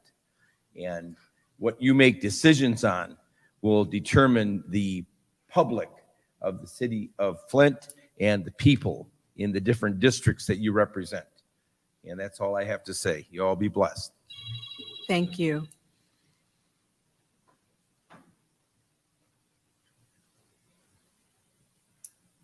Good evening. I'm Joe Martin representing Flint Home Ownership Initiative, which will have a brownfield before the council later tonight. I just wanted to thank you for the opportunity to consider this unique partnership between 2 nonprofits in the Genesee County Land Bank to bring 6 units of new attainable housing to the community. It's a project that has already received the blessing of the Carriagetown neighborhood, the Historic District Commission, the Planning Commission. We look forward to the next steps later tonight. Thank you. Thank you, Mr. Martin. Any more public speakers? Any more public speakers? Any more public speakers? It is now time for council response. Would any council member like to respond? Councilman Murphy? Yeah, yes. Couple of things to the speaker earlier that talked about being appalled, Brother Moore, of the workers getting essential pay. When we first spent any of the ARPA dollars, we spent $2.6 million to give pay to the city of Flint workers. So I'm not sure where you're getting your information from, but you should reach out to the city of Flint workers to make sure that they receive their pay. I don't think they gave elected officials and appointees the essential pay. But we did give out $2.6 million. Now, if you asking for us to turn around and give another round of funding, then that's something totally different. But I just want to be clear that we did, and I'm sure a lot of them received their funding. They should have by now. So just do some research and make sure that they received it. On the speakers that's speaking about Esther House, this is what Councilman Murphy wants to see, because during the time that Esther House was in that facility, you had also the school there in that facility. So it was not only them there. At that present time, Esther House had a particular building, not the whole campus. The city of Flint gave them first rights of refusal and gave them a particular time frame to come up with the funding. In that process, just like you guys are coming before city council, I was sitting here thinking, I said, okay, you guys are coming to city council and y'all talking about you guys have funding, but not only did you guys have funding, the school and others reached out to House of Esther to collaborate and help them build capacity to take on that whole campus and have funding available that they could have utilized and tapped into to give money. So when you guys are coming to city council, I want to see not only House of Esther, I want to see somebody else at the table. The school that also was there when House of Esther was there, they should have a seat at the table too. I support House of Esther, but I also support the school. Thank you, Councilman Murphy. Are you done? Yep, I am. Thank you. Any more, Councilwoman Herkenroder? You have the floor. I wanted to say a huge thank you to all of the members of the public who came and spoke this evening. I especially want to give wholehearted thanks to the residents who are speaking in favor of the zoning and sharing so much about what I don't think necessarily everybody understands about the whole process with it. I think it was really beneficial for all of us to be reminded of the countless hours and countless number of people who invested into this plan to make sure that we do have an equitable future for our students and for our kids and for for anybody in the city of Flint. And this is something that I've been talking about a lot. I know anybody who's been sitting up here with me, here's how I talk about housing all the time and how this is a really, really important way for the city of Flint to bring our policies into the 21st century so that we can actually support the needs of the 21st century and how that looks in the city of Flint. I also wanted to say thank you to Ms. Mona for talking about the environmental justice aspect of this new zoning and how this is truly revolutionary for the city of Flint and how it will not only impact the ability to build back, but also to build back in a sustainable way so that 50 years in the future, we are still going to have a beautiful city and we're not going to have to worry about things like Ajax or things like tremendous pollution and impacting our air quality for our students with asthma, our children with asthma. So I just wanted to say a huge thank you to everyone who came out in support of zoning. And I'm hoping that we make you proud tonight. So thank you. Thank you, Councilwoman Herkenroder. Any other council member? Madam Chair. Councilwoman Worthen, you have the floor. Thank you to all of the speakers tonight. 4.5 years later, since I've been on this council, I finally get to vote on the new zoning code. It's been that long. So glad to see it on the agenda. Definitely voting yes. But it does help when members of the community come and explain, because we do have new members of the council and they may not know the lengthy history of how hard everyone has worked. And Ms. Jordan was my planning commission person. So if anyone is interested for any information, I have her number to give to you. It's a good group of people, and thank you so much for all of your hard work. Thank you, Councilwoman Worthing. Any other council member would like to respond? Councilman Pfeiffer, you have the floor, sir. Thank you. Thank everybody for showing up today. Speaking of zoning, I will address that in the next meeting. I am for it. I have read it, all 700 pages of it. Like I said, it's not perfect. It's a starting point. But we'll get there and we'll have more discussions in the next meeting. Mr. Woodson, there is financial questions that we need answers to as far as the wind funds and how the restorations are going to happen.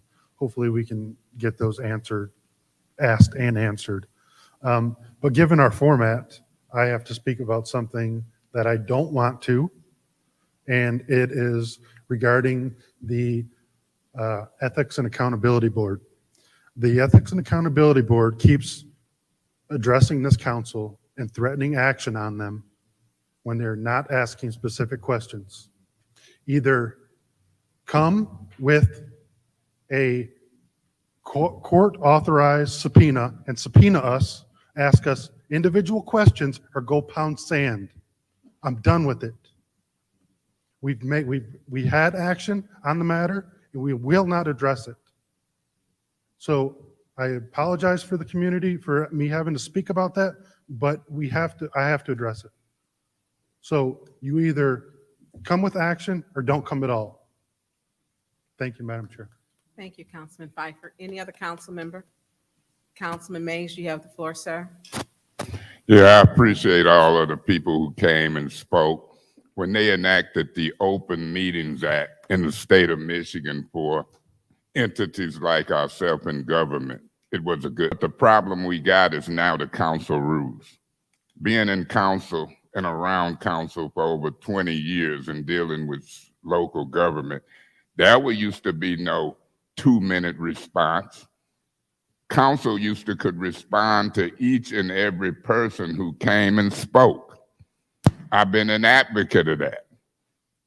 We could talk back and forth. Mr. Wesley and the group that spoke on the master plan and the zoning changes, it only takes 2 council members to call a special meeting. It should be a special meeting for that, all by itself. It should be more than one special meeting. This has been going on since the old council. Special meetings. We've had special meetings with folk and they don't even show up. When I took the oath of office, for 9 years, I've been showing up. The mayor can call a special meeting. 2 or more council people can call a special meeting on planning, zoning, and the master plan. This council voted 7-0 to do all things necessary for the House of Esther. In a minute, 30 days will be up. All kind of people in numbers is expressing what needs to be done in this city. And have you ever heard the term perfunctory? People are going through the motions in a perfunctory manner. Nothing of substance. I dare folks to call special meetings. I dare them to act on these issues. See that bell? It used to didn't go off. We got to fix some things in the city of Flint. Thank you so much. Thank you, Councilman Mays. Any other council member would like to speak? Is there any other council member would like to speak in regards to council response? I will be the last one to speak. I want to thank all 18 people who came. Elizabeth, Jeffrey, James, Mr. Woodson, Bob, Norma, Mark, Joel, Pastor Greg Rowan, Jim Richardson, Kristen, Mike, Moses, Mona, Paul, Ruth, Reverend Delfacio. I'm crucified. I get your name incorrect. I'm sorry. And Mr. Joe Martin. I take all of your concerns seriously. Most of it, the majority were zoning. We need to do something about zoning. I understand that. And I agree with Councilman Pfeiffer. The 8th Ward is a starting point, but we need to do something for zoning. I'm glad to see something with zoning changing because Flint does not look like it did 50 years ago, 25 years ago, or even 10 years ago. So it is time that we do something. And also, of course, for the House of Esther. I appreciate the people who are coming and your conviction to this. And it's got some work. There was some good news that they were allowed to walk through, the investors walk through the buildings. So that was good news this week that maybe something might be moving. Having Mayor Neely at that meeting, maybe it's making a change. I don't know. So hopefully we can move something along. This is about the people. And when we're doing the work of the people, we need to keep, for me, it's not political. This is not anything to do other than let's get those 21 bedrooms filled with 21 young mothers and do something great for the city and change the trajectory of those young lives. Mr. Martin, before you leave, Joe Martin, if I get your number about your housing project. You said there were 2 nonprofits. If I get your number, or if you can shoot me an email at tburns@cityofflint.com. Housing is an issue, and especially affordable housing. That is something that's important. Thank you to each and every one of you. And that's going to be it. We are now going to go into, is there a motion on the floor? We have executive. They're very quick, and they going to executive session. Is there a motion on the floor to go into executive session to take the roll? We need 6 votes to go in. I think we have. So moved. It is so moved and properly second. Who seconded? Oh, no, wait a minute, I'm sorry. Is there a second? I'll second the motion. Thank you, Councilwoman Priestley. It has been properly second. I'm sorry. Oh, hold on. And then before we go in, I would like Mr. Bennett, Attorney Bennett Bush. He is a new attorney with the city. Thank you. The law department requests that this body enter into closed session to discuss sensitive matters regarding litigation and settlement strategy in connection with pending litigation, as an open meeting regarding these matters would have a detrimental financial effect on the litigating or settlement position of the city. Thank you, Attorney Bennett Bush. Madam Chair. Point of order. What's your point of order? You got to ask us any discussion before you go to Madam Thank you. Clerk for roll call. Thank you. Is there any discussion? Councilman Murphy? Is your mic on? Is it on? Hello, can you just debrief us on the issue at hand, which we going into litigation? We don't have to talk about it out here, but he can talk and say specifically what the matter is about. So yes. Councilman, are you requesting that he state what's on the, Yes. okay, here you go. Yeah. There are 2 matters.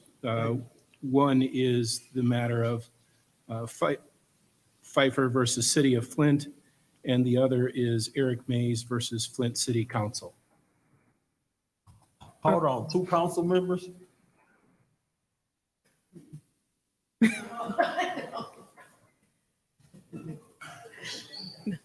Okay, Okay. and for clarity, it's an executive order. It is a closed session as requested by the Department of Law to discuss 2 cases, Eric Mays versus City of Flint, and Christina Pfeiffer versus Cynthia Eargood. Those are the items. And it's not Councilman Pfeiffer for clarity. I was just messing with him since he's back. Yeah. Right. Okay. Yeah, Madam Chair. Councilman Mays. Yeah, Madam Chair, I don't know if there's any relationship with Christina Pfeiffer and Dennis Pfeiffer. I don't know if there's a relationship, but I know who Eric Mays is. And at the same time, if you go and vote on 2 executive sessions, the one that don't involve Eric Mays, let me know, and I'll be involved in that. But the one with Eric Mays is litigation that I filed as it relates to the wrongful removal of president.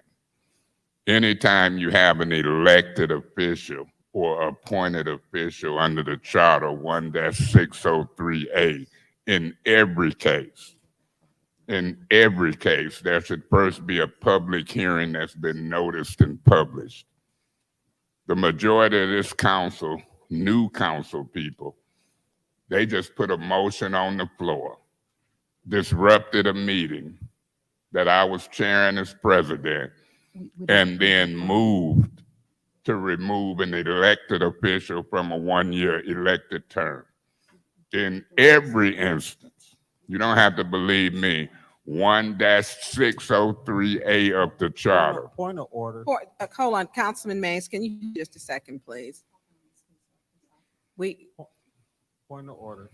What's your point of order? We is voting on to go into executive session, and here we have our colleague in the first ward making allegations that may be true or not true, and we do not need to allow space for him to be discussing his alleged interpretation of what he think happened and what we need to be talking about in executive session. And I think it is inappropriate to be talking about that right now. We need to be voting on going into executive session. And if he can't be in there or he got a lawyer that will represent him, he can have him talk about that. But I am not interested in hearing my colleague in the first ward talk about his interpretation of what he think alleged happened.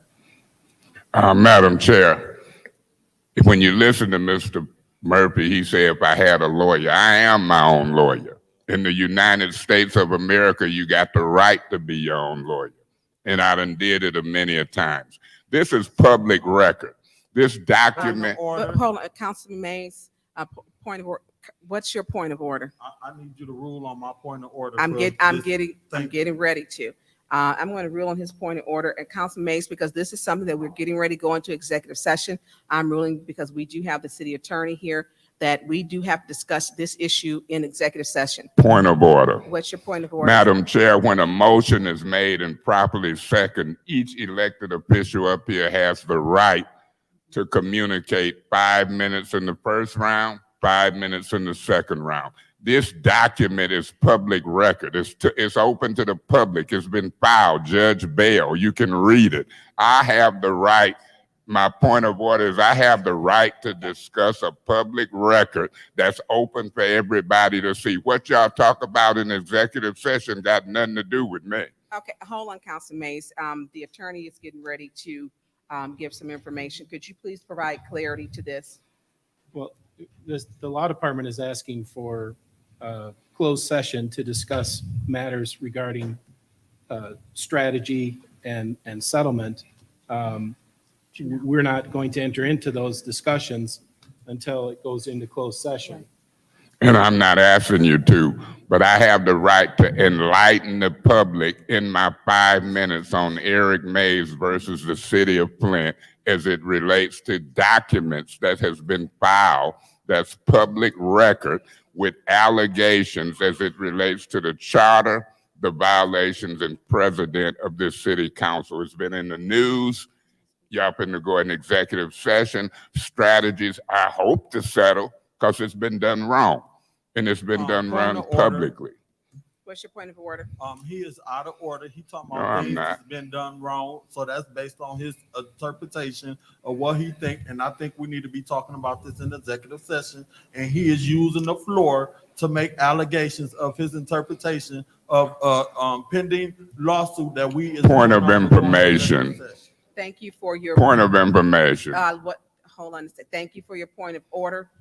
What's your point of information? And I'll Through- come back to rule on your point of order, Council. What's your point of information? I was going to ask the speaker, do he realize that everything I'm saying is public record, open to everybody in the public? Now, the closed session won't be because you're discussing strategies of possible settlement.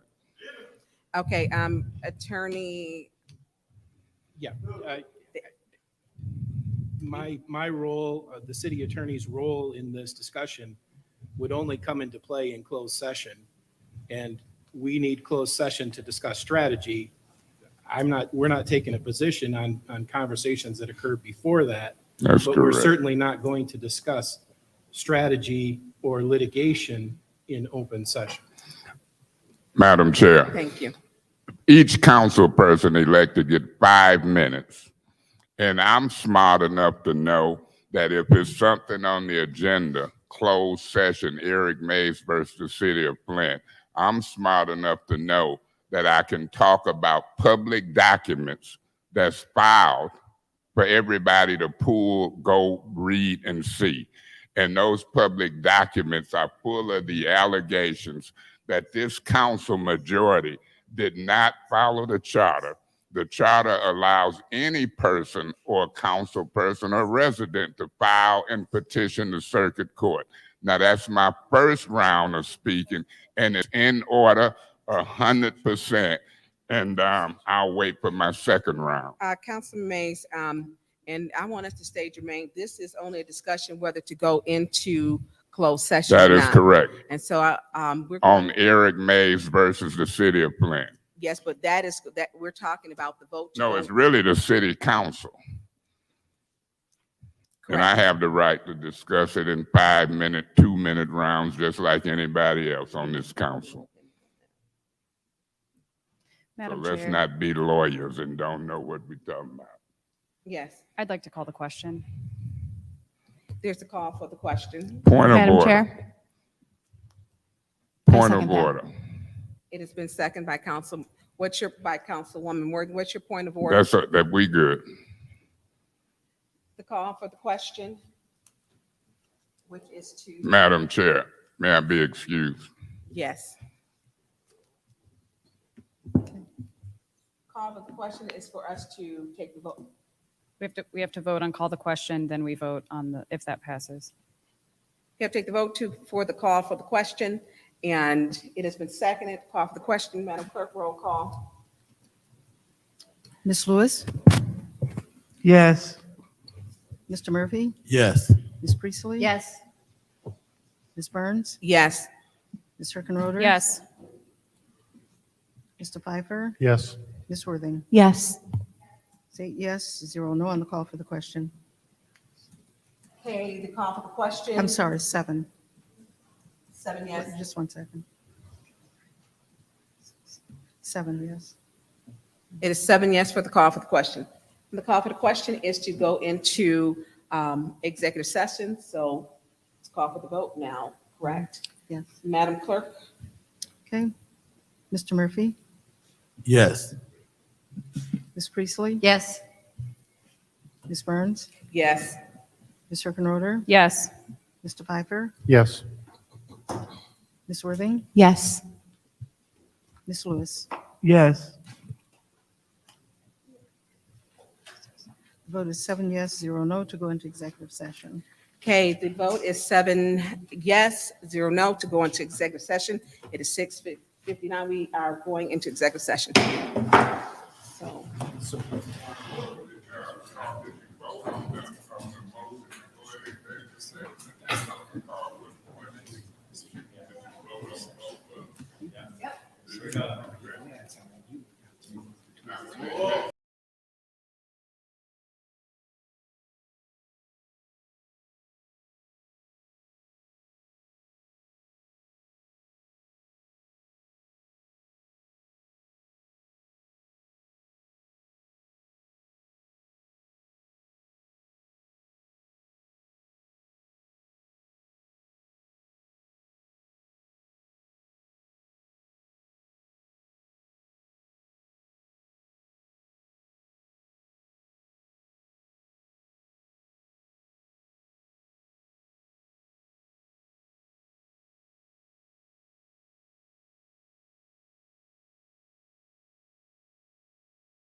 we're at on that investigative hearing. Again, I'm Jack Belzer. I'm an attorney. Can you make sure the button is up on the mic? Is it up? Nope. Paul, There, can you now hear? it is. Yeah, there we go. Yeah, there, okay.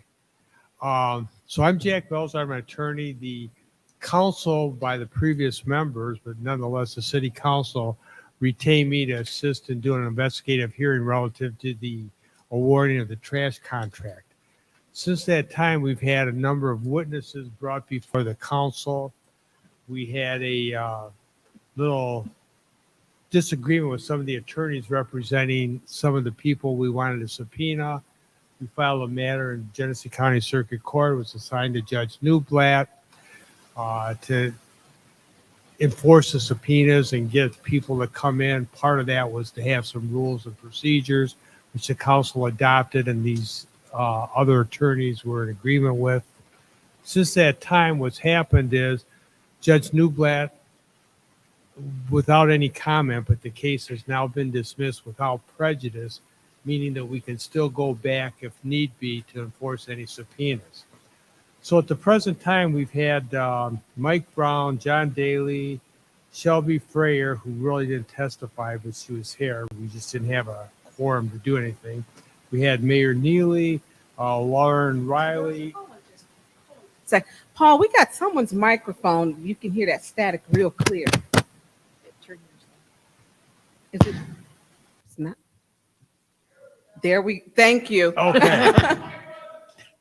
It was. It was mine, so I put it back on. No. Thank you. Please continue, Attorney. There we Belzer. go. Okay. So Lauren Rowley and Robert Wigden. So those are the people that have been subpoenaed and that appeared here before the council. I've had a request to have some other people subpoenaed here from council people, but I'm looking for direction from the council.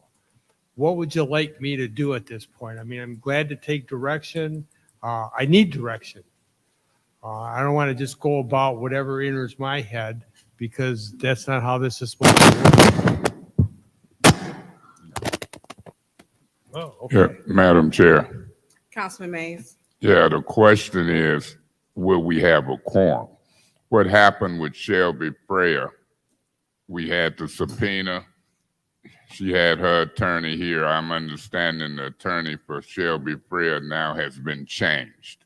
Well, it's still the same firm, but A different attorney. different attorney in the firm. And so it was a 6-member committee.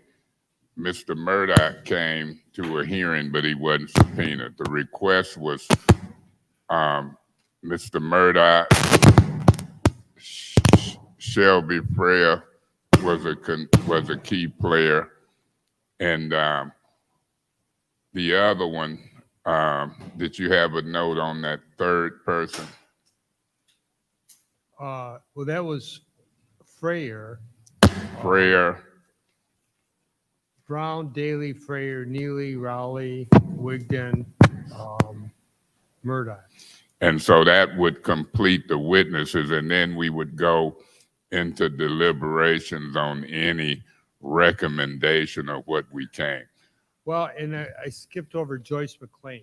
Joyce McLean did Without a testify. subpoena, she just- Yeah, she testified already. At the time, she was one of the purchasing directors. The one purchasing director came, so we've only got 2 to 3 more witnesses, and then we would make a decision on any recommendation or findings that we found. Oh, I know who the third one was the representative from GFL. Oh, yeah. Yeah, GFL had came. That's how the hearing started.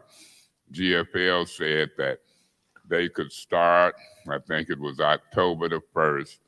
Mr. Brown testified that he had them mixed up with the other firm who couldn't start. And that's kind of what triggered it.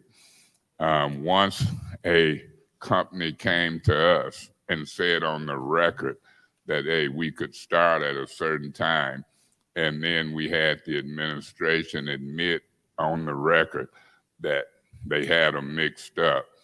That was the $3 to $9 million that's been alleged that could or couldn't have been saved as far as the lowest responsible bidder.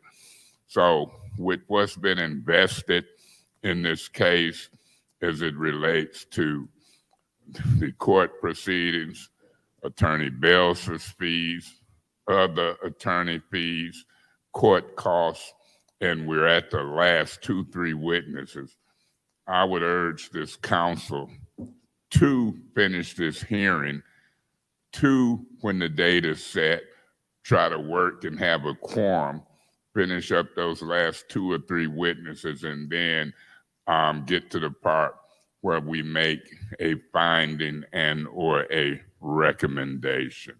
And so I guess this is the day where we'll hear from this new council and certain members whether or not they're willing to show up, have a quorum, and finish this hearing out.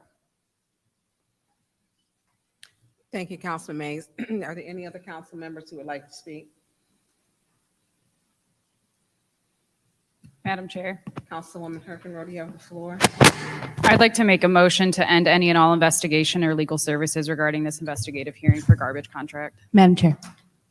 There's a motion on the floor to end all of the services. Are you saying legal services and Investigation. investigation regarding the trash hearing? And it is in Councilwoman. I second. It has been properly second. Any discussion? Yeah, Madam Chair, I'll be voting no on this investigative hearing. When we move from one council to another council, or when we move from one mayor to another mayor, or when we move from one police chief to another police chief, or when we move from one financial officer to another, the business of the city goes on. The business of the city goes on. Now here we've invested, I don't want to estimate the amount of money, with attorneys, courts. We've been winning with subpoenas because they didn't want to show up at all. They didn't even want to discuss this. And then you got a $3 to $9 million difference. A $3 to $9 million difference, and we must make that finding. I remember when Mr. Murdoch was here, he was so ready to testify that he just popped up. It would surprise me, but maybe it wouldn't surprise me, if 5 or more council people voted to end this hearing that this majority council voted on once before, and the prior council voted on prior to that. And Mr. Belser has did a fine job on behalf of this council. I've heard the maker of the motion to end it. I've heard the second from a person who never probably wanted to see it. And it's just a part of business. Investigative hearings on important matters are a charter mandated piece of business for the city council. So I'm hoping, Mr. Belser, that you don't have 5 votes on this motion to just stop everything and send you home. That's fiscally irresponsible for me. And so I hope we can't count to 5 on this one, because we're at the end of it. Our legal counsel has did a good job, and we need to see it through. We're almost there at the end. Thank you so much. Thank you, Councilman Mays. Is any other council member who would like to speak in the first round of discussion? Is there any other council member who would like to speak in the first round? Any other council member? I'm going to speak in the first round, and I'm going to give my reason why I will not be voting to drop it, because it's a process and the procedure, and the process and the procedure was flawed to the tune of almost $9 million that we don't know what happened. Within our term of these 5 years, we will have to vote on another contract. And if they don't have the procedure down, we could have another $9 million possible issue. So when we talk about what happened during the trash hearings, and yes, it was before this council was actually elected. I went to the trash bid opening where they had it in the McKinsey room on the second floor. And then I came to council for the hearings. I wanted to know myself what was going on. And this was before none of us, the 6 new people, were even elected, because it would still be the business of the city. And there were some interesting things that were said. And there were interesting things because we have to look at how the procedure was stated, that the procedure, something was done wrong in the procedure. Then when we started getting into the hearings and testimony, that was not, it was gray. Not only was it gray, it was flawed. We were told by a department head that they were told to go grab a contract that was bidded on and to shred it. The contract, they were told to get it off of the finance chair's desk, the chief financial officer's desk, to shred it. I don't know where that's at in procedure and policy, to shred a contract that was submitted to be bidded on. I've never seen that. And I would hope that we never see it again. So for me, following out this process is what we should be doing. We did have Mr. Murdoch come in here, and he said he had a great amount of news that he needed to share because there were questions. So for me, for my conscience, as we will have another contract, we need to know what is our procedure. Where did it err in this last one? Because it erred seriously. It was some serious errors in this. Now I get the hesitation because, we don't want to carry this over. This is the people's business. People don't want to pay extra for trash. That's what we just voted on, but we don't want to find out this $9 million, what happened, because we're going to have another contract. And for me, I want to know, what is our policy and procedure? Where was it flawed? What happened? Who was involved? How do we correct it? Do we need to rewrite the process? Those are all valid questions that we have to first find out. Where were the errors? Where did it go wrong? Who was involved? What department heads? What is their policy? What is their procedure? Because there should just be one. And when they came, there was no consistent policy or procedure that was followed. We know that that contract was shredded and someone was told that it was not to ever be seen again. That was given under testimony under oath. We know that someone was threatened, they felt threatened with their job, and they was working, and they said on record, in a hostile work environment. So if we're doing any justice for anything for policy or procedure, but we should also make sure that no employee with the city of Flint is ever to work in a hostile work environment because of a contract. And in any municipality, when there is issues with what they consider to be corruption, it seems to fall in the trash categories. I don't know what it is about the trash categories with cities and municipalities, and we can talk about all of this, even in Michigan. It seems to be a problem. So we need to make sure we're doing our due diligence to correct the policy procedure so that we are consistent and on one page so there is no more errors. And how can you know if you have an error if you don't know what happened? You simply don't. It doesn't take our time. I mean, it's not going to cost us anything but our time. We took an oath to make sure that we do the business of the city. No one wants to pay higher taxes for trash, lights, or anything. So if we can get a cheaper contract, if someone was offering a cheaper contract at a lower price, not much rocket science that I respect and love the trash companies that do it.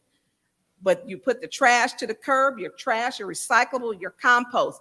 They come by, they pick it up. Show me what luxury service that's going to cost an additional $9 million. Are they coming into my house to put my garbage? Are they separating the recycling? Show me where the $9 million that we're paying for this, because guess what? We were facing almost $15 million, which is in that budget. If we had that to offset it over time for that $9 million from that 15, we would be in good business. City of Flint doesn't have $9 million just to give them. We need to make sure this process does not happen again to where it is fatally flawed to the tune of $9 million. We simply don't know the process that happened. They said that it was Miss Joyce McLean. She was the deputy director at the time. She stated that it wasn't. And so did Mr. Brown at the time on the record stated he did not have knowledge that she had fallen in error. That was on the record. On to the second round. Oh, Councilman Pfeiffer, you have the floor, sir. Thank you. This will be my second round. I only want to speak once. So I'm torn on this because I spent extensive time before I was in council on this subject with Mr. Mays. I was deeply involved in research and I'm very torn on this. Is anything going to change? That's my question. I already know what was wrong. I think we all know what was wrong. We all know that it wasn't done properly. We all know that we're paying more than we should be. I don't think that's a dispute. Not in my mind, that's not a dispute. I'm just wondering, where does it go from here? Can we have ordinances and policies about shredding documents? Do we need to do that? Yes. Do we need to look at our purchasing ordinance? Yes. So I'm not sure where or what we're going to find out that is going to change my mind on what needs to happen. We just need to act on what needs to happen. So I'm not sure if my vote is going to matter. I'm not sure which way I'm going to vote at this point. I think, I don't know if I was prepared to discuss this or make a decision on this tonight. But I do know that the citizens deserve better fiscal responsibility and fiscal responsibility of having a lower contractor or paying more in attorney fees. That's not going to come to any cost savings in the next 3 years because we're going to get sued if we kill this contract with priority. So I'm really, thank you, Madam Chair. I really don't know how I'm going to vote. This is really this really is an unfortunate position that we're in. But something does need to change. I know it needs to change. We just have to do it. But I don't know. Thank you, Madam Chair. Thank you, Councilman Pfeiffer. Councilwoman Herkenroder.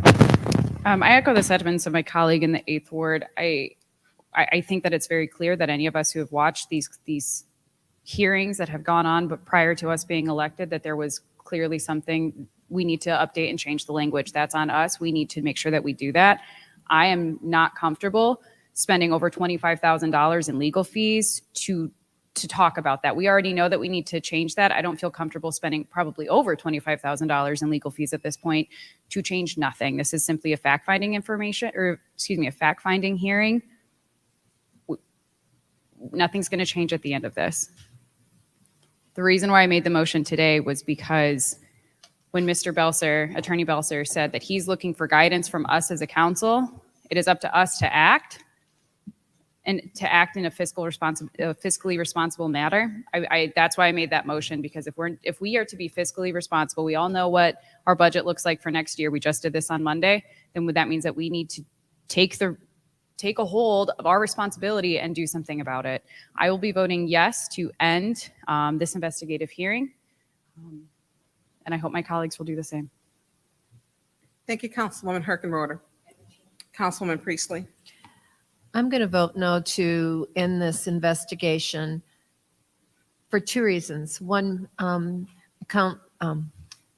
Herkenroder discussed the fiscal responsibility of this council, and I feel that that needs to be done. But the second reason is I sat here and watched witnesses being belittled and violating our agreement with the opposing counsel.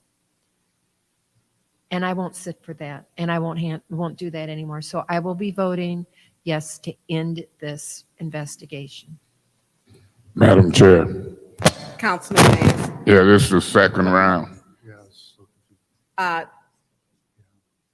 Okay, and we are in the second round, so we're in the second round. If somebody want to go, they can go no. ahead. But I'm going to say this since I got the Well, floor. if you want to go ahead, you have the floor, and then I'll go to. Mr. Piper said he's torn. Miss Priestley says she'll vote yes. I'm not torn. Mr. Belser has done a fine job with this council, and he's our attorney for this. He can help us shape recommendations. He can help us shape ordinances. He's got the municipal experience. That's why we picked him. I'm not torn. At the end of this investigative hearing, I want legal counsel for counsel, not the city attorney's office, to help us shape them ordinances, policy and procedure and purchasing. That will be the end of his job for me. And when he do what he's done for other municipalities and for this council, whether we showed up for testimony or not, he's got a job to finish doing. And part of my vision is that he's going to be the one to help us put these ordinances and policies in place. I don't want to vote yes to get rid of our legal counsel and send him home. And we 3/4 of the way done. I can't predict whether folks will show up for the last 2 or 3 witnesses, but I can predict that you're right, Madam Chair. Documents were shredded. Miss, what's her name, lost her job behind it.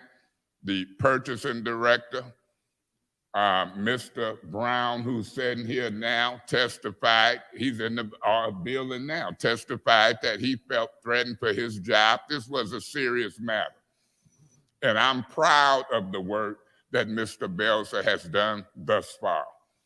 And he needs to have the opportunity to finish it up, help us craft the ordinances, because that's what the city attorney's office do. But this case rose to the level where we got outside attorneys. And so I'm disappointed, Ms. Priestley, to hear that you'll vote to end his work, because in effect, that's what it'll do. It'll end his work, and we'll be left to do something that requires legal help on our own. Now, I don't think nobody going to jail. I know what the testimony has been, and I know why it started. And this ain't a fight on who should have the garbage contract. This is a fight on facts of things that has happened. Folks who said we could start on this day versus that day, and we have documents shredded. We have folks testifying even here now that they was nervous and went and got documents and stuff because they was instructed to. We had a 6-member committee, and we need to do ordinances to see if we're going to continue to allow that process. And then they didn't tell us who the 6 members was. He's done a fine job helping us sort that out. Mr. Bells, I hope you're able to stay and help us craft the solutions as the attorney for the City of Flint and City of Flint Council. And these people don't vote you out 3/4 of the way of solving this problem for the future. Thank you so much, Madam Chair. Thank you, Councilman Mays. Councilman Murphy, you have the floor. All right. Thank you. So I voted to do this investigating hearing because I didn't know, with me being a new council. Once I got into listening to the hearings, and I did some further research and investigation of talking to people, not just the ones that did the subpoenas. I realized that we may have done things not correct, especially with the COVID, because during the bidding process, it do be open to the public, and it allows the public to sit in on the bidding process. But because of COVID, it was different. Things wasn't done correctly. Once the administration think that it wasn't done correctly, they tried to rectify those situations, in my opinion. So I will be voting to drop this investigation too. We got a lot of work to do in the city of Flint. We got a lot of other things we need to take care of. I'm ready to drop this. In my opinion, I think we should bring the garbage back in-house, but that's a whole nother story. So I'm not in agreement with no contractor getting the contract. If it was left up to Councilman Murphy, it would be back in-house, but that's not the case right now. Hopefully in 3 years from now, we will be able to do something to bring it back in-house. So I'll be voting to drop it. Thank you, Councilman Murphy. Councilwoman Lewis, did you want the floor? Thank you. So initially, I agreed to proceed because I wanted to be fair. I was not on the previous council, and I wasn't following it, to the T. So I wanted to extend opportunity for my colleague to have this hearing. Unfortunately, I was disappointed with the whole process. Now, let's just say that we're spending more on legal fees than we make for the entire year. I'm gonna say it again. We're spending more on legal fees than what we make for the entire year. Next, the process is the issue. So I think that we can work on this process, and keeping in mind what Councilman Murphy said, we were during COVID, so we were pivoting a lot. So a lot of things went awry. So maybe, I could see some things going wrong. But one thing that really, let me go back to what I was saying. So I feel that we can work with administration to get the process part together, and we can standardize the process. Other municipalities, they have other processes. A lot of them have, RFPs must be open 30 days before and so forth. But the point is, we can get that fixed. But what the major issue was during this hearing was and I'm gonna be honest, no disrespect to you, attorney, but only thing you had to do was sit up there and get paid, because our councilman in the first ward was doing your job. And he was not only doing your job, he was being very belittling. Point of information, Madam Chair. What's your point of information? Through you to the speaker, you never seen me filing paperwork, legal, and subpoenaing folks. Why would you say in the public arena I was doing his job? Why would you say that? Thank you so much. And I definitely will answer that. It was obvious that you was doing his job because he didn't get much of a chance to speak. Only language that we heard was— Point of information, Madam Chair. What's your point of information? Real quick, Ms. Lewis, have you ever watched the Senate in Washington, D.C.? They got more lawyers than the law allow, and they are the ones who question. Do you really understand a legislative function? Thank you so much, and I do. And what I do understand is that they are not disrespectful to the people that they're bringing to the floor. Point of information, Madam Chair, and this will be my last one because I see what is going. Ms. Lewis, do you know how disrespectful you've been to me repeatedly, like now? Madam Chair, that's an improper use of a point of information. Can we please give Mr. Mays his first warning? No, no. Can we move forward?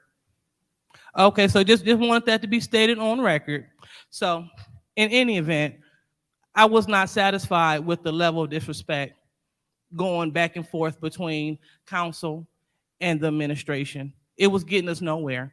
So if we were actually making progress, I may be in agreement. I would be in agreement. But the fact that this was just a back and forth hostile session, I'm not in agreement with that. So with that being said, I will not be voting to continue with the trash hearing. Thank you. Is there anyone else who would like to speak that has not spoken in the second round?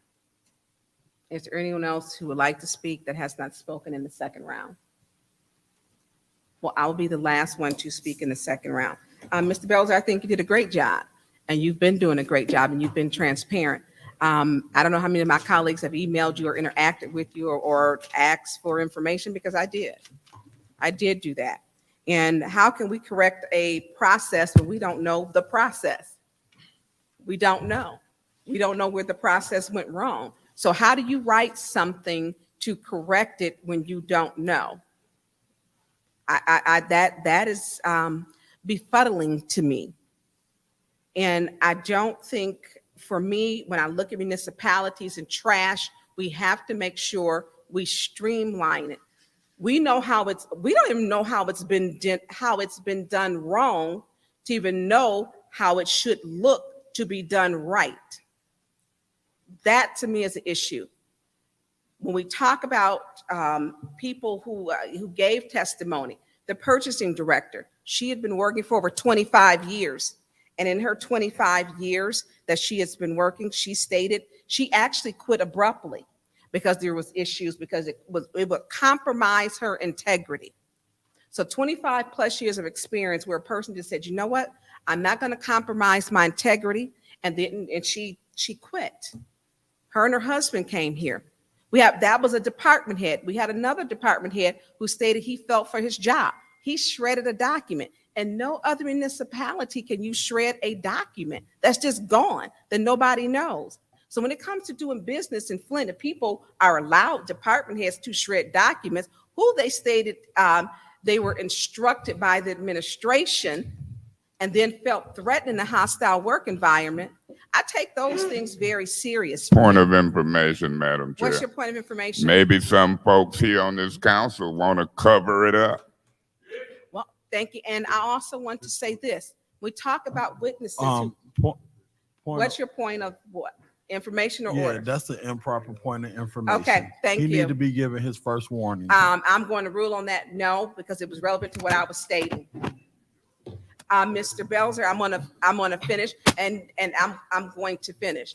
So when we talk about where Miss Joyce McLean was, we had Mr. Murdoch, who was the deputy chief of staff, and he was watching live.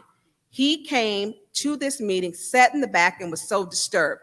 That information has not come out. He had information which was relevant.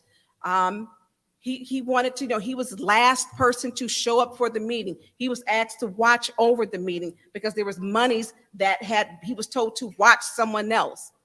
So we look at a lot of these department heads, they've left. So how do we correct a policy and procedure when we're not even allowing the people who were department heads to tell us what went wrong? How do you put an effective policy and procedure in place when you don't know where their error was? I don't care, this administration from 10 years ago, I don't have those kind of loyalties to do or to cover up for myself something that has been done wrong. Everyone should have a right to come to this podium. We should be doing investigative hearings, because guess what? Other businesses are going to come here and say, you know what? You're not going to get a fair chance here in Flint. Council didn't give you a fair chance because they didn't get a fair chance. If you're doing $9 million cheaper, I want to know what's the difference. Nobody's, coming to my house inside, bagging up my garbage, separating my recyclables. It gives a bad look on Flint that when people come here, contracts are shredded, we charge $9 million more, and we have the power to do something to find out the error, and you're doing nothing. You're doing nothing. Who wants to come to Flint to do business when this council, 6 new people elected, and we're saying we have the power to change it and do it correctly, and we're doing nothing? Point of information. What's your point of information? You mean the majority of this council is doing nothing? Point of information. What's your point of information? The point of information is the motion on the floor for us to do something. Okay, that's enough. You want me to rule on you stating that was an improper point of information, but I won't. I'm gonna finish, Mr. Belzer. So when it gets to this, businesses, we need businesses to revive the city of Flint. And if businesses can't come here and get a fair shake, we're shredding documents.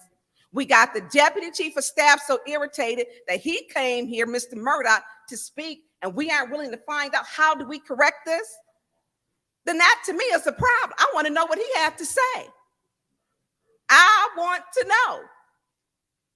And we need to make sure we have to be conscious about the process. What is the process? Because Mr. Brown stated he didn't see where Ms. McLean did anything wrong. So you have conflicting testimony. Ms. McLean stated hers wasn't, she didn't do anything wrong. Someone else stated she did. The document was shredded. and we don't know. How do you fix it when you don't know what's broken? How do you fix it when we don't know what's broken? How do we do that? We can't. We can't fix it because we don't know what's broken. And I feel sorry for any company that comes to the city of Flint because they may not get a fair shake.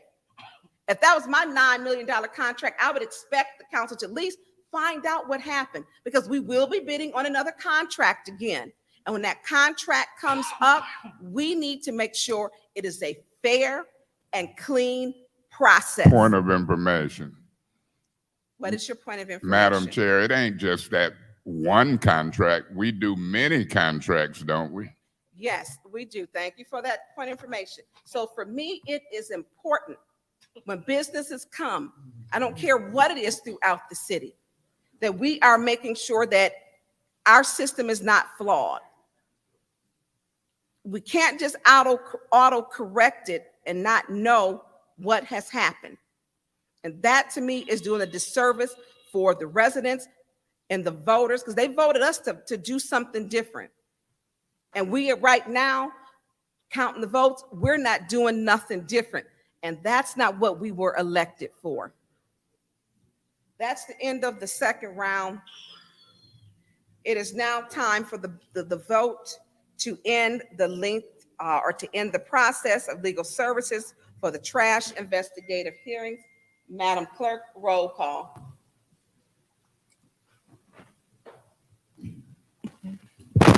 Mr. Mays, No. Ms. Lewis, Yes. Mr. Murphy, Yes. Ms. Priestley, Yes. Ms. Burns, No. Ms. Hergenroder. Yes. Mr. Pfeiffer, I abstain.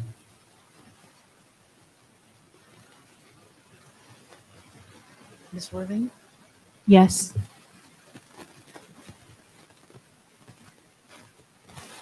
vote is 5 yes, 2 no, and 1 abstention.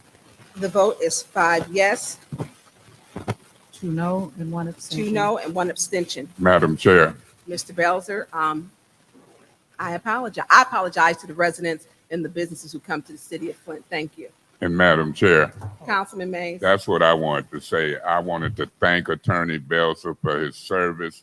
I'm glad that he was appointed our legal counsel in this matter. I thank him, and I'll let the citizens of Flint know that I smell a rat. It's a cover-up, and these same 5 people who doing all of the stuff, I want them watched under a microscope. This is outrageous. Right, point of order. Okay. Thank you, Mr. Bell. What's your point of order? My point of order is that our colleague in the first ward is accusing the colleagues of doing some illegal action. Point of information. What is your point of information? I'm accusing you of covering up what happened illegally. That's what I'm doing. Do you think that's a fair statement? I'm going to rule to her point of order in regards to he didn't say a specific issue that you were doing anything. He stated basically it was he felt he smelled a rat and that there may be a cover up.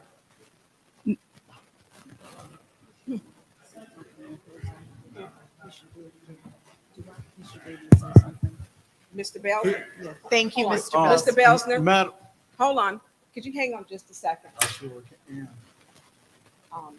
In regards to, so, and I want some, are you saying you feel it's a personal attack because he made that to you too? It's a personal attack on 5 colleagues. Okay, he did not state their names. He didn't need to. He just stated the 5 people that voted. Hold on. Councilman, because I'm a.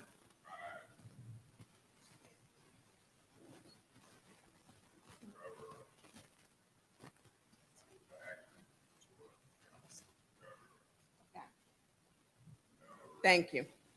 Can you please speak to that, Attorney Bennett? So from your point, and then I will follow up right after you.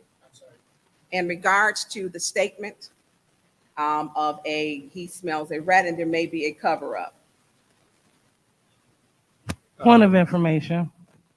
What's your point of Did information? you also mention that he didn't just say cover up? He said with the 5 individuals that voted to stop the trash hearing. So he was very specific. Thank you. Okay, he's getting ready to speak to Attorney. So I'm sorry, Madam Chair, what is the question you want me to address?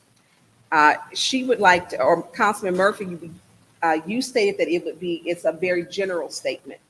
When I conferred with the attorney, he stated it was a very general statement.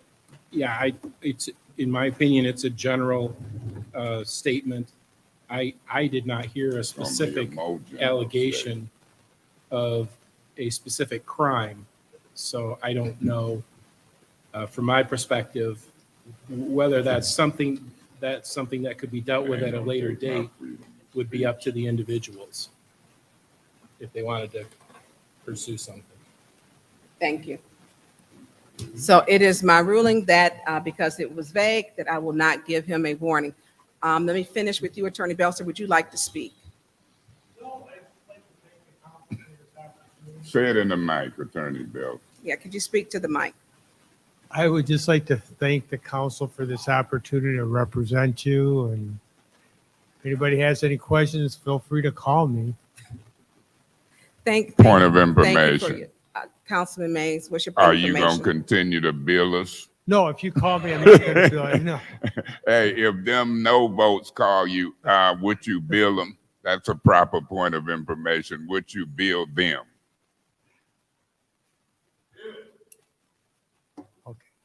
I'm all set. Okay, thank you. Okay. Okay, thanks. Have a good thank you. evening. We're going to go on to. Madam President, Chair, Councilman Murphy. here's the deal. You chairing this meeting, you got 8 city councilmen up here. It's obvious how you feel about some of us here. Point of And what- information, it is not obvious, and that's why I conferred with the city attorney. Okay.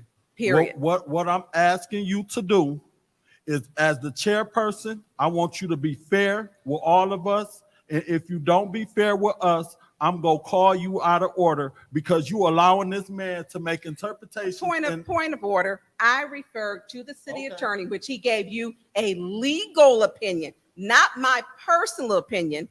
He gave a legal opinion that it was vague, but let me finish, that it was vague, and that if you desired later, a legal opinion, not my, that's what he is paid for. Look. He's the attorney. So I'm listening to the attorney. Okay.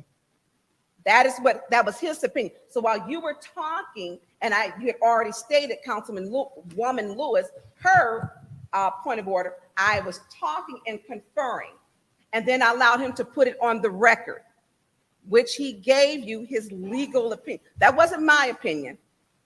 That's his legal opinion, so that we have a clear understanding.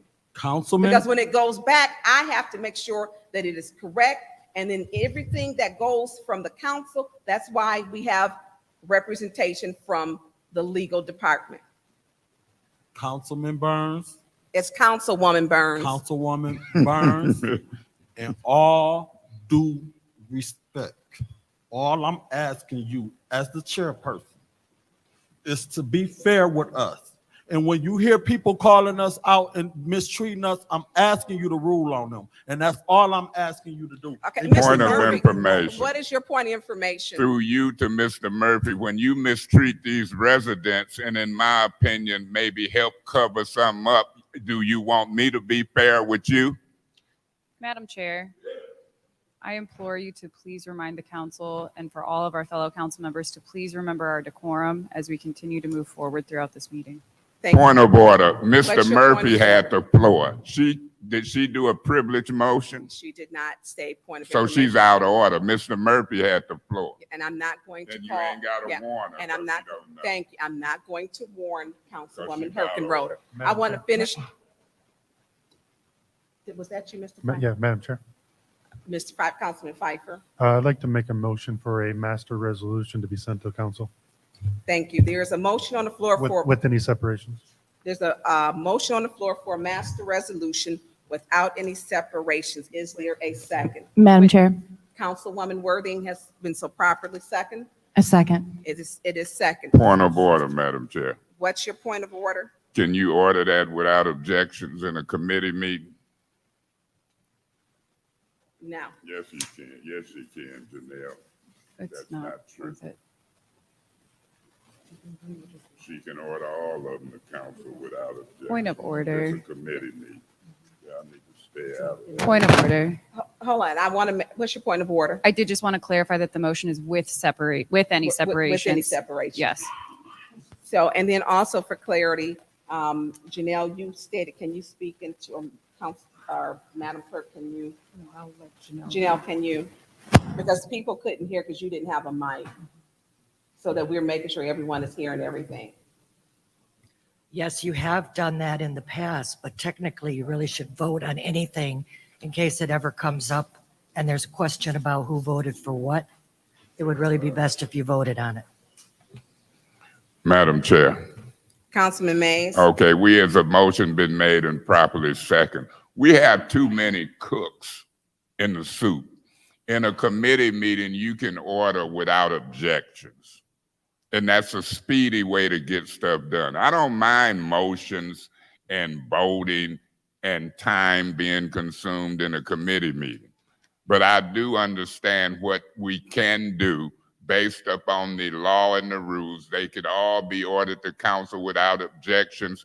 And if the motion is on the floor and if meetings go long, I don't care if meetings go to 10, 11, 12, 1 o'clock at night. It matters less to me. We in the finance committee meeting, we got legislative, governmental ops. I'm a senior council person. I know what I'm talking about. And I'm not out here to be bickering with 5 or 6 council people, particularly new ones. And I'm not going to argue with all kind of folks. So I'll be voting yes to send them, but we in a committee meeting. And every time we get ready to take care of business, we got so many people from the administration to a variety of folks telling this council what they can and can't do. And about 5 of them or so buy into it. They buy into it and get mad when I pointed out that this council is influenced by outside forces and then don't understand why some of the stuff. Point of information. What's your point of Through information? you to the speaker, I ain't influenced by nobody but myself. Madam Chair, he's out of order. If I was chairing, you'd be removed. You'd be mad. You'd be talking about, I'm Quincy Murphy in the third person. Because you've been gone and won. Councilman Murphy, that was improper, but I'm not going to give him a warning, Councilman Mays, or rule him out. That's of order. okay. Don't give him a warning. The public is getting used to him, whether it's Herkin, Rhoda, Murphy, but then I'm under a microscope. I'm throughout embarrassed, humiliated wrongfully. That's why we're in court now. They don't understand discriminatory treatment. They think they know so much and don't know nothing as to what they think they know.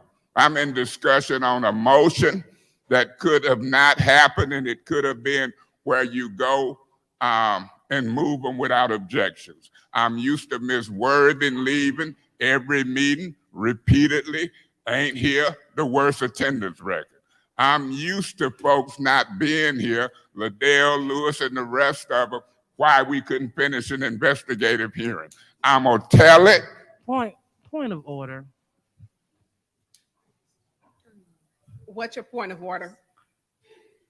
What he's speaking about is not germane to the topic. Councilman Mays, could you please state germane to? Oh, it is Thank you. germane. When folks leave and you ain't got 9 to vote, and it's repeatedly on city business, whether it's the budget, whether it's investigative hearing, whether it's moving these resolutions to council, it's germane. Now, she might be mad because I'm exposing her attendance record at the same time. What's your point of order and what rule has been broken? Oh, well, thank you. Well, he is gaslighting once again, and he's saying things that are not true. I'm going to tell you this because I'm going to do transparency here. I'm not going to rule him out of order because I know that there was a game plan before time that it was told to me how we are supposed to point of order him and do this. Let's just make sure we're moving this meeting forward. Councilman. Point of No, no, information. I- Point of information. No, excuse me, let me finish. What's your point of information? Where did you get that from? We will discuss. I'll get into that because you know what? I had to send something to the legal department. So I'm gonna let you go ahead and Madam Chair, go ahead. the correct Councilman point of Mays. order was I had the flow. Go ahead She and can't finish even up. do point of informations to you when I got the flow. She's so out of knowing these rules in her infant stages of trying to be a leader. She done did a wrong point of information to you when I got the flow. You entertained it, but I'm just a little different. When these folks do wrong the way they done treated me, I ain't studying them. Miss Liddell Lewis wants to call her Dr. Lewis, but you ain't a doctor in council rules and etiquette and procedure. You might be a doctor in whatever you study, but you ain't a doctor. Point of order. Is that a personal attack? No, he did. What did he said? That you're just not a doctor in the city council. He said you're by your title, Councilwoman Lewis. That's not an attack, Miss Lewis. Okay, and I'll take to the other side. Is that germane to what we're talking about? Well, he's speaking to finishing up what you stated. So, but he's going off from that part. Councilman Mays, just Madam go ahead Chair, and let finish me up wrap your up last if I couple may. of I got the right to criticize her worst attendance record, Miss Worthing's attendance record, because they leaving and jumping ship in the middle of council business and motions. The number of people here that got elected affect votes. The people didn't vote and spend their vote for all of these. Councilman Mays, hold on just a second. Councilman Murphy, did you need to say something? Because I just believe you said profanity towards me. Do you want to share that with everyone?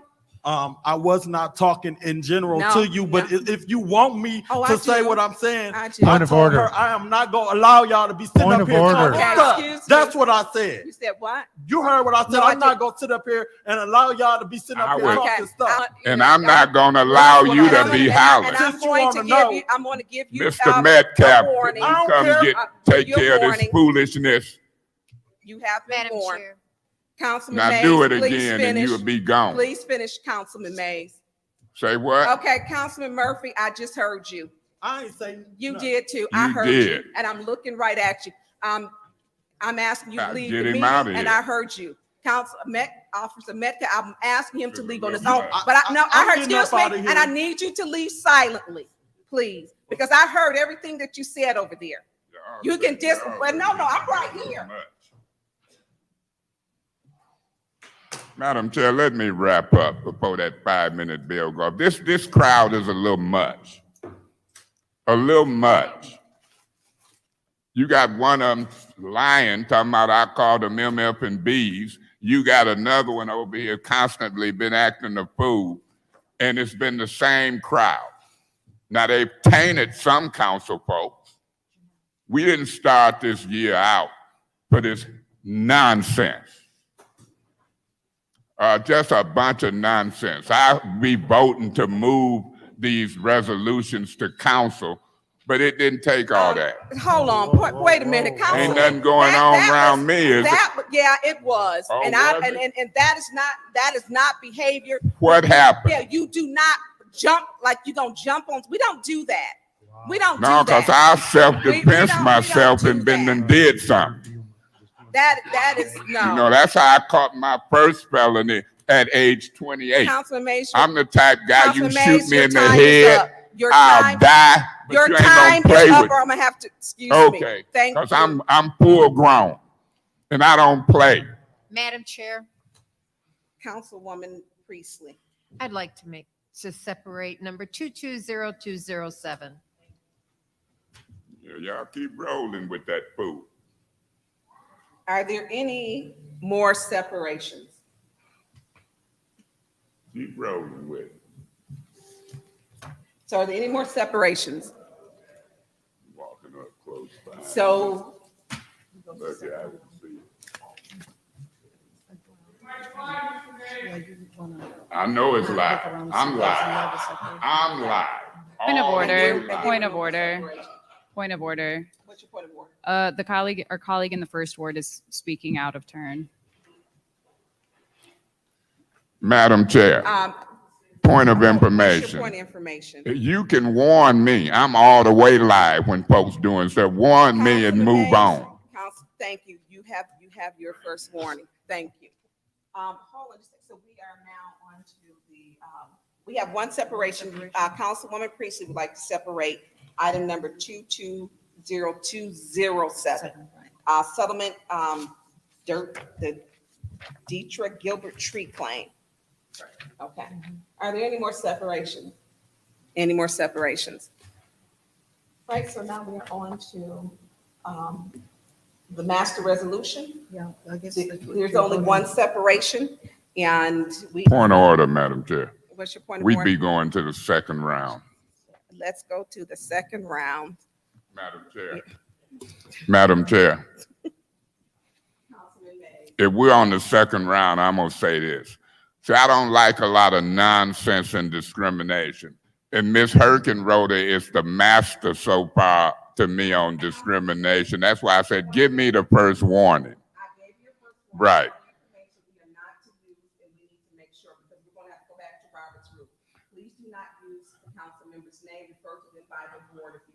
It ain't out of order. Talk with your legal person. I can say Reagan, Bush, Trump, Herkenroder, Biden, Elijah Cummings, a damn politician's name I can't use. Point of order. Okay. What's your point of order? This discussion is not germane to the motion on the floor. Please state your main. I was trying to. Sometimes you have to give latitude to somebody make their point. They do it in court all the time. I said, give me my first warning because the artist of treating me differently asked you to, Ms. Herkenroder, but she didn't do it in the discussion on the motion with Mr. Murphy. So we're in discussion on a motion and how folks is treated differently and what we can see and aware of. But on this particular motion, let me finish, please. Yeah, Howard, you need to connect this because you're not. I am connecting the dots. All of this chaos done happened in the middle of this motion. And I'm gonna look at the tape and seeing what happened behind me in this motion. And so this motion that could have went with order and without objections turned into chaos, and personalities show. Point of order. What is your point of order? This has nothing to do with the master resolution. Oh, yes, it does. He's talking about the motion. I'm talking about the motion, council people's attendance, how they act, how they talk in the middle of city business. It's relevant to not only this motion, but motions to come. I will be voting to move it. The separation on the resolution for Ms. Gilbert's tree, I might differ from some on that. But when it comes to folks playing out with a full-grown 64-year-old man in September, I ain't down with it. I was an activist before I was a council person, and people gonna bark up the wrong tree. I'm waiting to see what happened behind me. That's not germane to the Well, whatever it is, I'm done, and I done spoke my piece, and I wouldn't care if I'm put out of a meeting. When it comes to decisions of the majority of the 5 of these council folks, I ain't agreeing with it. I ain't agreeing with it, and the whole city will know it. Okay. This germane talking about how folks act in the middle of a motion is germane. Thank you. Thank you. Anyone else in the second round? Anyone else in the second round that hasn't spoken? Anyone else? Okay, we are now going to go to the vote with one separation to have master resolution. Moving item number, there's one separation, which is the settlement of Dietrich Gilbert tree claim. But to move the master resolution, which would include item number 220215, contract BSNA software applications. Item number 220216, multi-year contract Xerox Corporation, multifunctional copier devices. Item number 220217, contract Michigan Roofing LLC, roof replacement, City Hall South Building. Item number 220218, multi-year LaserCom printing, softening, and mailing water bill shut-off notices, property tax and postage.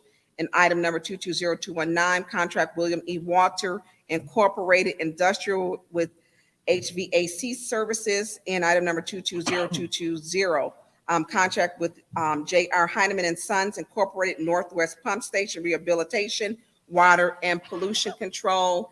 And item number 220221, budget amendment to transfer funds, fiscal year 2022 fourth quarter budget amendment.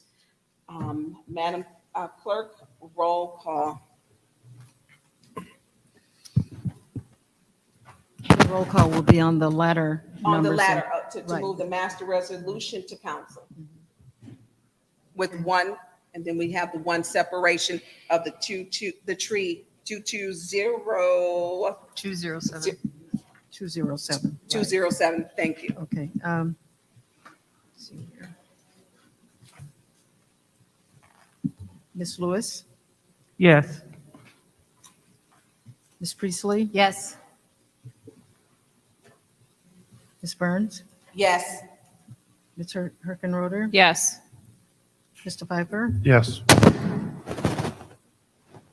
Mr. Mays. Yeah, I abstain because there's been a lot of foolishness. Okay, so we have 5 yes, 1 abstention. Yes, 5 yes with 1 abstention. Okay, then the master resolution will move to council. Next to our one separation, which was item number 220207, the settlement with Dietrich or Dirty Gilbert tree claim. Councilwoman Priestley, that was your separation. Yes, Madam Chair. I was wondering if anyone can address this. I'm looking to know if we have a estimate of damages, proof of damages, anybody? Yeah, Madam Chair. Councilman Mays. Yeah, I can address it if she put me in the category of anybody. I'm sorry, I'm talking about the administration. Oh, okay. She said anybody. Well, administration is gone. That would be you, Mr. Bush. Yes. Benny Bush. We do have documentation on this claim. We can provide that. I don't have it with me right now. Hold on just a second. Is your button up? Yeah, Yep. Just speak closer to the Yeah, mic. we have to talk a little louder. okay. We do have documentation on this claim and we can provide you with that. Unfortunately, I don't have it with me today. Okay, do you happen to know if the $4,000 is the amount? Point of order, Madam Chair. What's your point of order? This is a resolution. Before she get in discussion, according to the rules they try to enforce, it should be a motion one way or the other. Okay. I'll make a motion to move it to council, 220207. Okay, there's a motion on the floor to move item number 220207, settlement with Dirty Gilbert tree claim. Is there a second?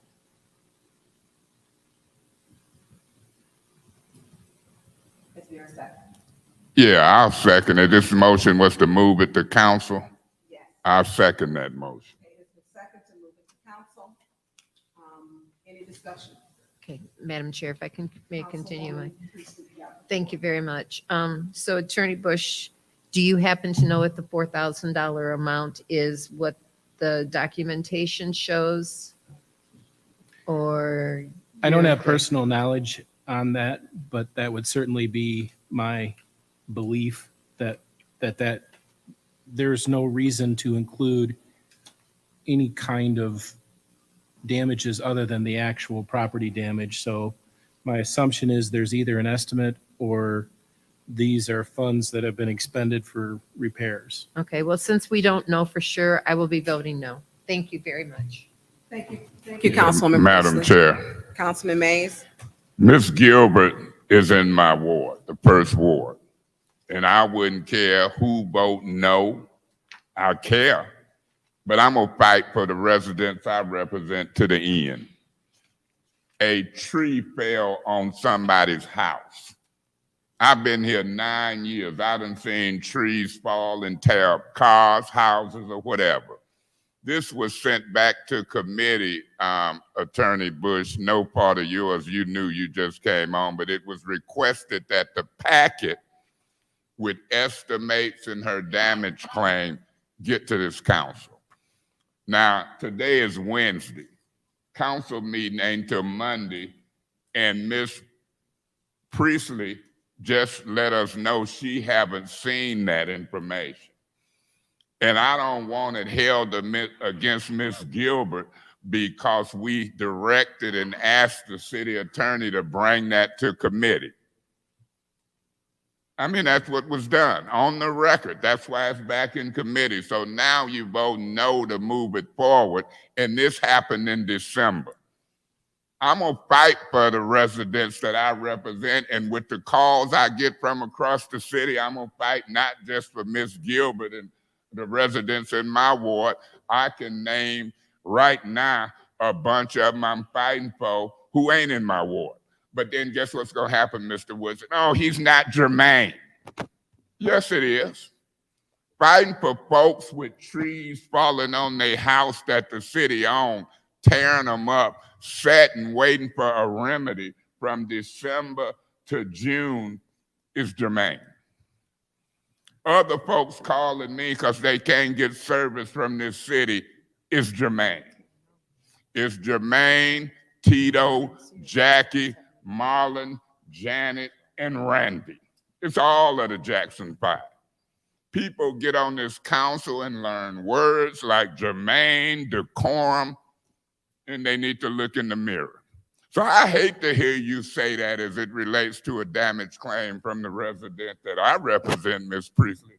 I'd have rather heard you say, get me the information by Monday. She's been waiting to resolve this since December, and I'm very interested in knowing the facts.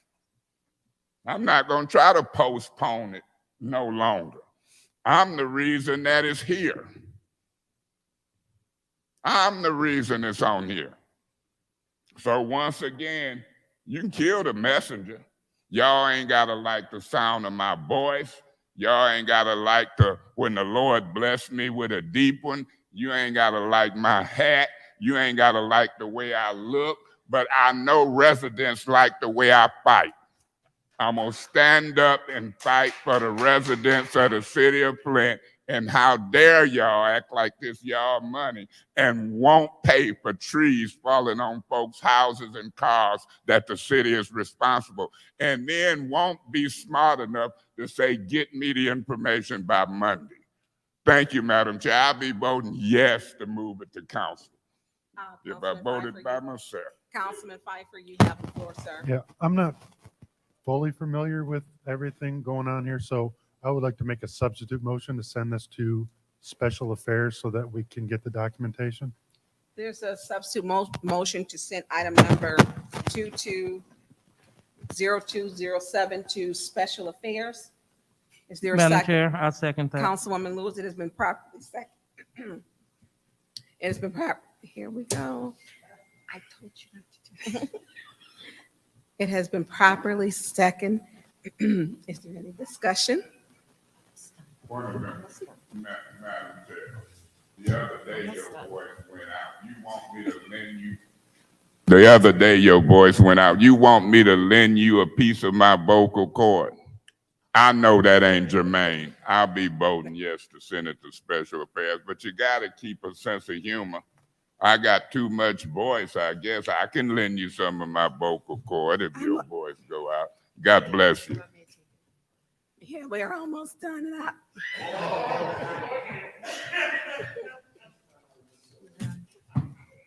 This is it, we're done. Almost accept the vote. Yeah, Vote on it, this. She's allergic to honey. I have yeah, I can't take those. Thank you. No, go to your seat.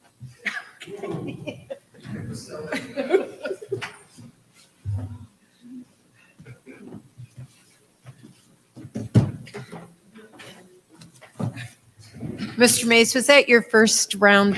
Yeah, Madam Thank you Chair. very much. Is there any other discussion in the first round?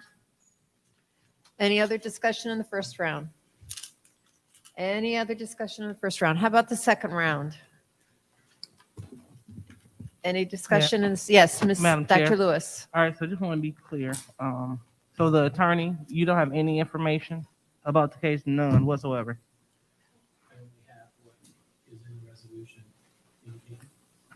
I only have what is in the resolution indicating that a tree fell on the property, and I think it said 4,000 damage.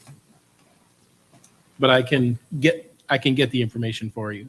Okay, so I definitely will be voting to support the substitute motion because I asked last meeting if we could find out if the homeowner had homeowner's insurance. That was one of the things that we were trying to decipher. So thank you so much. Is there any other discussion in the second round? Any other discussion in the second round? Any other discussion in the second round? Roll call, please. This motion, of course, is to move it to special affairs. Yes. Okay, Ms. Priestley, Yes. Ms. Burns, Yes. Ms. Herkenroder, Yes. Mr. Pfeiffer, Yes. Mr. Mays, Yes. Ms. Lewis. Yes. The vote is 6 yes, 0 no to move to special affairs. The vote is 6 yes, 0 no's to move 220207, authorizing the settlement of Dietrich Gilbert tree claim. Madam Chair, Mr. Pfeiffer, make a motion to adjourn. Support. it's been moved and seconded to support. Madam Clerk, if we please call the roll. Ms. Burns, Yes. Ms. Herkenroder, Yes. Mr. Pfeiffer, Yes. Mr. Mays, I abstain because we didn't complete the agenda. We did. We did. No complete. discussion. No. Ms. Lewis, Yes. Ms. Priestley, Yes.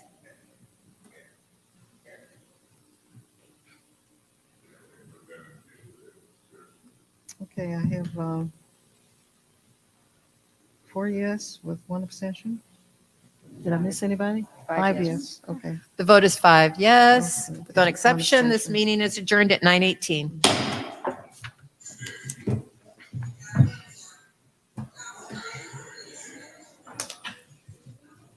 Get out of my seat now.